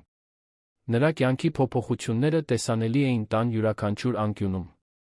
Անահիտի լուսանկարները պատերին, խաղալիքները դասավորված գունագեղ զամբյուղներում, մի ամբողջ գրադարակ նվիրված մանկական գրքերին, այժմ Թորի պարագաները սփռված սենյակում։ Բայց ամենախորը փոխակերպումները անտեսանելի էին։ Ռուբենը հայտնաբերել էր, որ իսկական հաջողությունը չի չափվում ֆինանսական հաշվետվությունների թվերով, այլ իր դստեր ժպիտով, երբ նա դպրոցից է գալիս։ Սովորել էր, որ առաջնորդությունը ոչ միայն թիմեր ղեկավարելն է, այլ այնպիսի օրինակ լինելը, որին երեխան կարող է հետել։ Եվ ամենակարևորը հասկացել էր, որ սերը պատրաստի զգացմունք չէ, որը դու գտնում ես, այլ մի բան է, որը դու կառուցում ես ամեն օր փոքրիկ ժեստերով, անսահման համբերությամբ մեկ այլ մարդուն միշտ առաջին տեղում դնելու քաջությամբ։ Մի քանի ամիս անց, գարնան մի արոտ կեսօրին, Ռուբենն անսպասելի զանգ ստացավ իր գրասենյակում։ Պարոն Ռուբեն, այստեղ դպրոցից են։ Անահիտը լավ է, բայց կցանկանայինք, որ դուք այստեղ գաք։ Մի բան կա, որ նա կցանկանար ձեզ ցույց տալ։ Ռուբենի սիրտը արագացավ, բայց քարտուղարուհին արագ հանգստացրեց նրան։ Լավ բան է, պարոն։ Շատ լավ։ Երբ հասավ դպրոց, գտավ Անահիտին տնօրենի սենյակում, գրեթե ցատկոտում էր անհամբերությունից, ձեռքին փոքրիկ պատվոգիր։ Հայրիկ, ես երկրորդ դասարանի լավագույն աշակերտի մրցանակն եմ շահել։ Տնօրեն տիկին Կարինեն բացատրեց, որ Անահիտն աչքի է ընկել ոչ միայն իր գերազանց գնահատականներով, այլ դժվարությունների մեջ գտնվող դասընկերներին օգնելու ձով, դպրոցի բարեգործական նախագծերին մասնակցությամբ ընտանիքի մասին իր շարադրությամբ, որը խորապես հուզել էր բոլոր ուսուցիչներին։ Կարող եմ իմ շարադրությունը կարդալ քեզ համար, հարցրեց Անահիտը, արդեն բացելով թուղթը։ Իհարկե։ Հստակ հպարտ ձայնով նա կարդաց. Իմ ընտանիքը առանձնահատուկ է, որովհետև ընտրված է, ոչ թե ծնված։ Հայրս ինձ գտավ, երբ ես ամենաշատն էի հայրիկի կարիք ունեցել, ես նրան գտա, երբ նա ամենաշատն էր դստեր կարիք ունեցել։ Մենք իրար սովորեցրինք, որ ընտանիքը ոչ միայն նույն արյունն ունեցողներն են, այլ նույն սերն ունեցողները։ Եվ մեր սերն այնքան մեծ է, որ մի քիչ էլ մնաց թորի, մեր շան համար։ Ես սովորեցի, որ երբ երկու մարդ իրար իսկապես խնամում են, նրանք ընտանիք են դառնում։ Եվ երբ ընտանիքը բացում է սիրտը, միշտ ավելի շատ մարդ է տեղավորվում ներսում։ Ռուբենը զգաց, թե ինչպես են աչքերը լցվում արցունքներով։ Իր դստեր խոսքերի պարզության մեջ սիրո պատկանելության մասին մի իմաստություն կար, որը շատ մեծահասակներ մի ամբողջ կյանք են ծախսում հասկանալու համար։ Այդ գիշեր նրանք տանը փոքրիկ տոնախմբություն կազմակերպեցին։ Տիկին Շուշանը պատրաստեց Անահիտի սիրելի տորթը, շոկոլադով ելակով, նրանք ընթրեցին պատշգամբում, դիտելով, թե ինչպես է արը մայր մտնում երանի վրա։ Թորը հանգիստ քնած էր սեղանի կողքին, արդեն լիովին ինտեգրված ընտանեկան առօրյային։ Հայրիկ, ասաց Անահիտը, խաղալով պատվոգրի հետ, հիշո՞ւմ ես, երբ ինձ հարցրեցիր, թե ինչ եմ ուզում դառնալ, երբ մեծանամ։ Հիշում եմ։ Ասացիր, որ դեռ մտածում ես։ Հիմա գիտեմ։ Ես ուզում եմ օգնել երեխաների, ովքեր ինձ պես էին առաջ։ Ուզում եմ աշխատել մի տեղ, որտեղ խնամում են երեխաների, ովքեր ընտանիք չունեն։ Ինչպես սոցիալական աշխատող։ Այո, դա։ Կամ հատուկ դպրոցում։ Կամ մի տեղ, որտեղ ծնողներին սովորեցնում են, թե ինչպես լինել ծնող։ Նա դադար տվեց, մտածելով։ Որովհետև շատ կորած երեխաներ կան, շատ մեծահասակներ քեզ պես, ովքեր գիտեն խնամել, բայց խնամելու երեխա չունեն։ Ես ուզում եմ միացնել այդ տեսակի մարդկանց։ Դիտարկման հասունությունը տպավորեց Ռուբենին։ Անահիտը իր սեփական լքվածության մերժման փորձը վերածել էր կարեկցանքի այլ մարդկանց օգնելու ցանկության։ Կարծում ես, ես լավ կլինեմ դրանում։ Կարծում եմ, դու գերազանց կլինես դրանում։ Դու ճիշտ սիրտ ունես մարդկանց օգնելու համար։ Երբ եկավ դեկտեմբերը, Ռուբենն ու Անահիտը որոշեցին ինչ-որ հատուկ բան անել, նշելու այդ փոխակերպող տարվա ավարտը։ Նրանք երադարձան Ոսկե վիլլա ռեստորան, որտեղ ամեն ինչ սկսվել էր։ Մետրդոտելը նրանց անմիջապես ճանաչեց։ Պարոն Մանուկյան։ Ինչպե՞ս եք։ Շատ լավ ենք, Կարեն։ Սա իմ դուստրն է, Անահիտը։ Նոմին աղջիկը։ Նույնը, ժպտաց Ռուբենը։ Միայն թե հիմա պաշտոնապես իմ դուստրն է։ Նրանց ուղեկցեցին նույն սեղանի մոտ, որտեղ նրանք նստել էին այն հիշարժան գիշերը 18 ամիս առաջ։ Ռեստորանը զարդարված էր ամանորի համար, ոսկեգույն լույսերով, որոնք էլ ավելի հյուրընկալ մթնոլորտ էին ստեղծում։ Տարօրինակ է նորից այստեղ լինելը, նկատեց Անահիտը, շուրջը նայելով։ Թվում է, թե դա շատ վաղուց էր երեք մի նույն ժամանակ։ Ինչպես ես քեզ զգում։ Երջանիկ։ Եվ մի տեսակ հպարտ նա։ Որովհետև ես այդ օրը խիզախ էի։ Ընթրիքի ընթացքում նրանք վերհիշեցին այն ճանապարհը, որը միասին անցել էին։ Առաջին նյարդային օրերը, փոխադարձ հայտնագործությունները, որդեգրման գործընթացի մարտահրավերները, առօրյա փոքրիկ հաղթանակները, որոնք կառուցել էին իրենց ընտանիքը։ Հայրիկ, կարող եմ քեզ մի տեսակ հիմար հարց տալ։ Կարող ես։ Եթե կարողանայիր վերադառնալ ժամանակի մեջ փոխել մեր պատմությունից ինչ-որ բան, կփոխեիր։ Ռուբենը լրջորեն քննեց հարցը։ Դա շատ պահերին դժվար ճանապարհ էր եղել։ Իրավական անորոշությունները, հայր լինելու իր համապատասխանության մասին վախերը, անքուն գիշերները, երբ Անահիտը մղձավանջներ էր տեսնում, կասկածի պահերը, թե արդյոք ճիշտ որոշումներ է կայացնում։ Ոչինչ չէի փոխի, վերջապես պատասխանեց նա։ Որովհետև այն ամենը, ինչ մենք միասին անցանք, ստիպեց մեզ հասնել հենց այնտեղ, որտեղ պետք է լինեինք։ Ես էլ ոչինչ չէի փոխի։ Նույնիսկ դժվար օրերը, որովհետև դրանք մեզ ավելի մտերիմ դարձրին։ Երբ նրանք ավարտեցին ընթրիքը, մատուցողը բերեց հատուկ աղանդեր։ Փոքրիկ թխվածքաբլիթ, փոքրիկ մոմով։ Սա ի՞նչ է, հարցրեց Անահիտը։ Խոհանոցի անձնակազմը ցանկացավ տոնել ձեր ընտանիքի տարեդարձը։ Ձեր երկուսի պատմությունը հայտնի է այստեղ, ռեստորանում։ Անահիտը լուր ցանկություն պահեց, փչեց մոմը։ Ցանկացավ, որ մենք միշտ այսպես երջանիկ լինենք։ Միշտ, խոստացավ Ռուբենը։ Երբ նրանք այդ գիշեր դուրս եկան ռեստորանից, դանդաղ քայլեցին դեպի մեքենան, վայելելով դեկտեմբերի թարմ օդը։ Փողոցը մարդաշատ էր ամանորյա գնումներով, զբոսնող ընտանիքներով, սիրահարված զույգերով։ Դա մեծ քաղաքի սովորական կյանքն էր, բայց Ռուբենի Անահիտի համար դա նա աշխարհում իրենց տեղը գտնելու լուր տոնակատարություն էր։ Հայրիկ։ Այո։ Շնորհակալ եմ, որ այն գիշեր թույլ տվեցիր իմ սեղանին նստեմ։ Շնորհակալ եմ, որ քաջություն ունեցար հարցնելու։ Մենք իրար լավություն արեցինք, չէ՞։ Մենք լավագույնն արեցինք, որ կարող էինք անել իրար համար, համաձայնեց Ռուբենը։ Մենք իրար գտանք։ Տուն վերադարձի ճանապարհին, Անահիտը քնած կողքի նստատեղին, թորը հավանաբար անհամբեր սպասում էր նրանց, Ռուբենը վ. Արում էր Երանի լուսավորված փողոցներով, մտածելով, թե ինչպես է մեկ հարցը ընդմիշտ փոխել երկու կյանք։ Կարող եմ քեզ հետ ուտել, հայրիկը ոչ միայն ուտելիքի կամ ընկերակցության խնդրանք էր, այլ սիրո պատկանելության երկրորդ հնարավորության կանչ էր։ Եվ դրան պատասխանվել էր միակ հնարավոր ձով, լիովին բաց սրտով։ Երբ նրանք տուն հասան, Ռուբենը քնած Անահիտին տարավ իր սենյակ, օգնեց նրան փոխել հագուստը, առանց նրան ամբողջովին արթնացնելու, խնամքով ծածկեց նրան։ Թորը ցատկեց իր տեղը, 3 անգամ պտտվեց, տեղավորվեց քնելու։ Բարի գիշեր, դուստրս, շշնջաց Ռուբենը, համբուրելով նրա ճակատը։ Բարի գիշեր, հայրիկ, մրմնջաց նա ի պատասխան, արդեն կիսաքուն։ Սիրում եմ քեզ։ Ես էլ եմ քեզ սիրում։ Եվ մինչ նա անջատում էր սենյակի լույսը, Ռուբենը գիտեր, որ այդ 3 փոքրիկ բառերը պարունակում էին ողջ փոխակերպումը, ողջ երախտագիտությունը, ողջ երջանկությունը, որ երկու միայնակ հոգիներ կարող էին գտնել, երբ որոշեին բացվել իսկական սիրո համար։ Դրսում Երանը շարունակում էր իր խելահեղ գիշերային կյանքը, բայց այն բնակար։ Անի ներսում, որը նախկինում արձագանքում էր միայնությունից, մի ընտանիք խաղաղ քնած էր, ամբողջական բացարձակապես վստահ, որ նրանք պատկանում են հենց այնտեղ, որտեղ գտնվում են։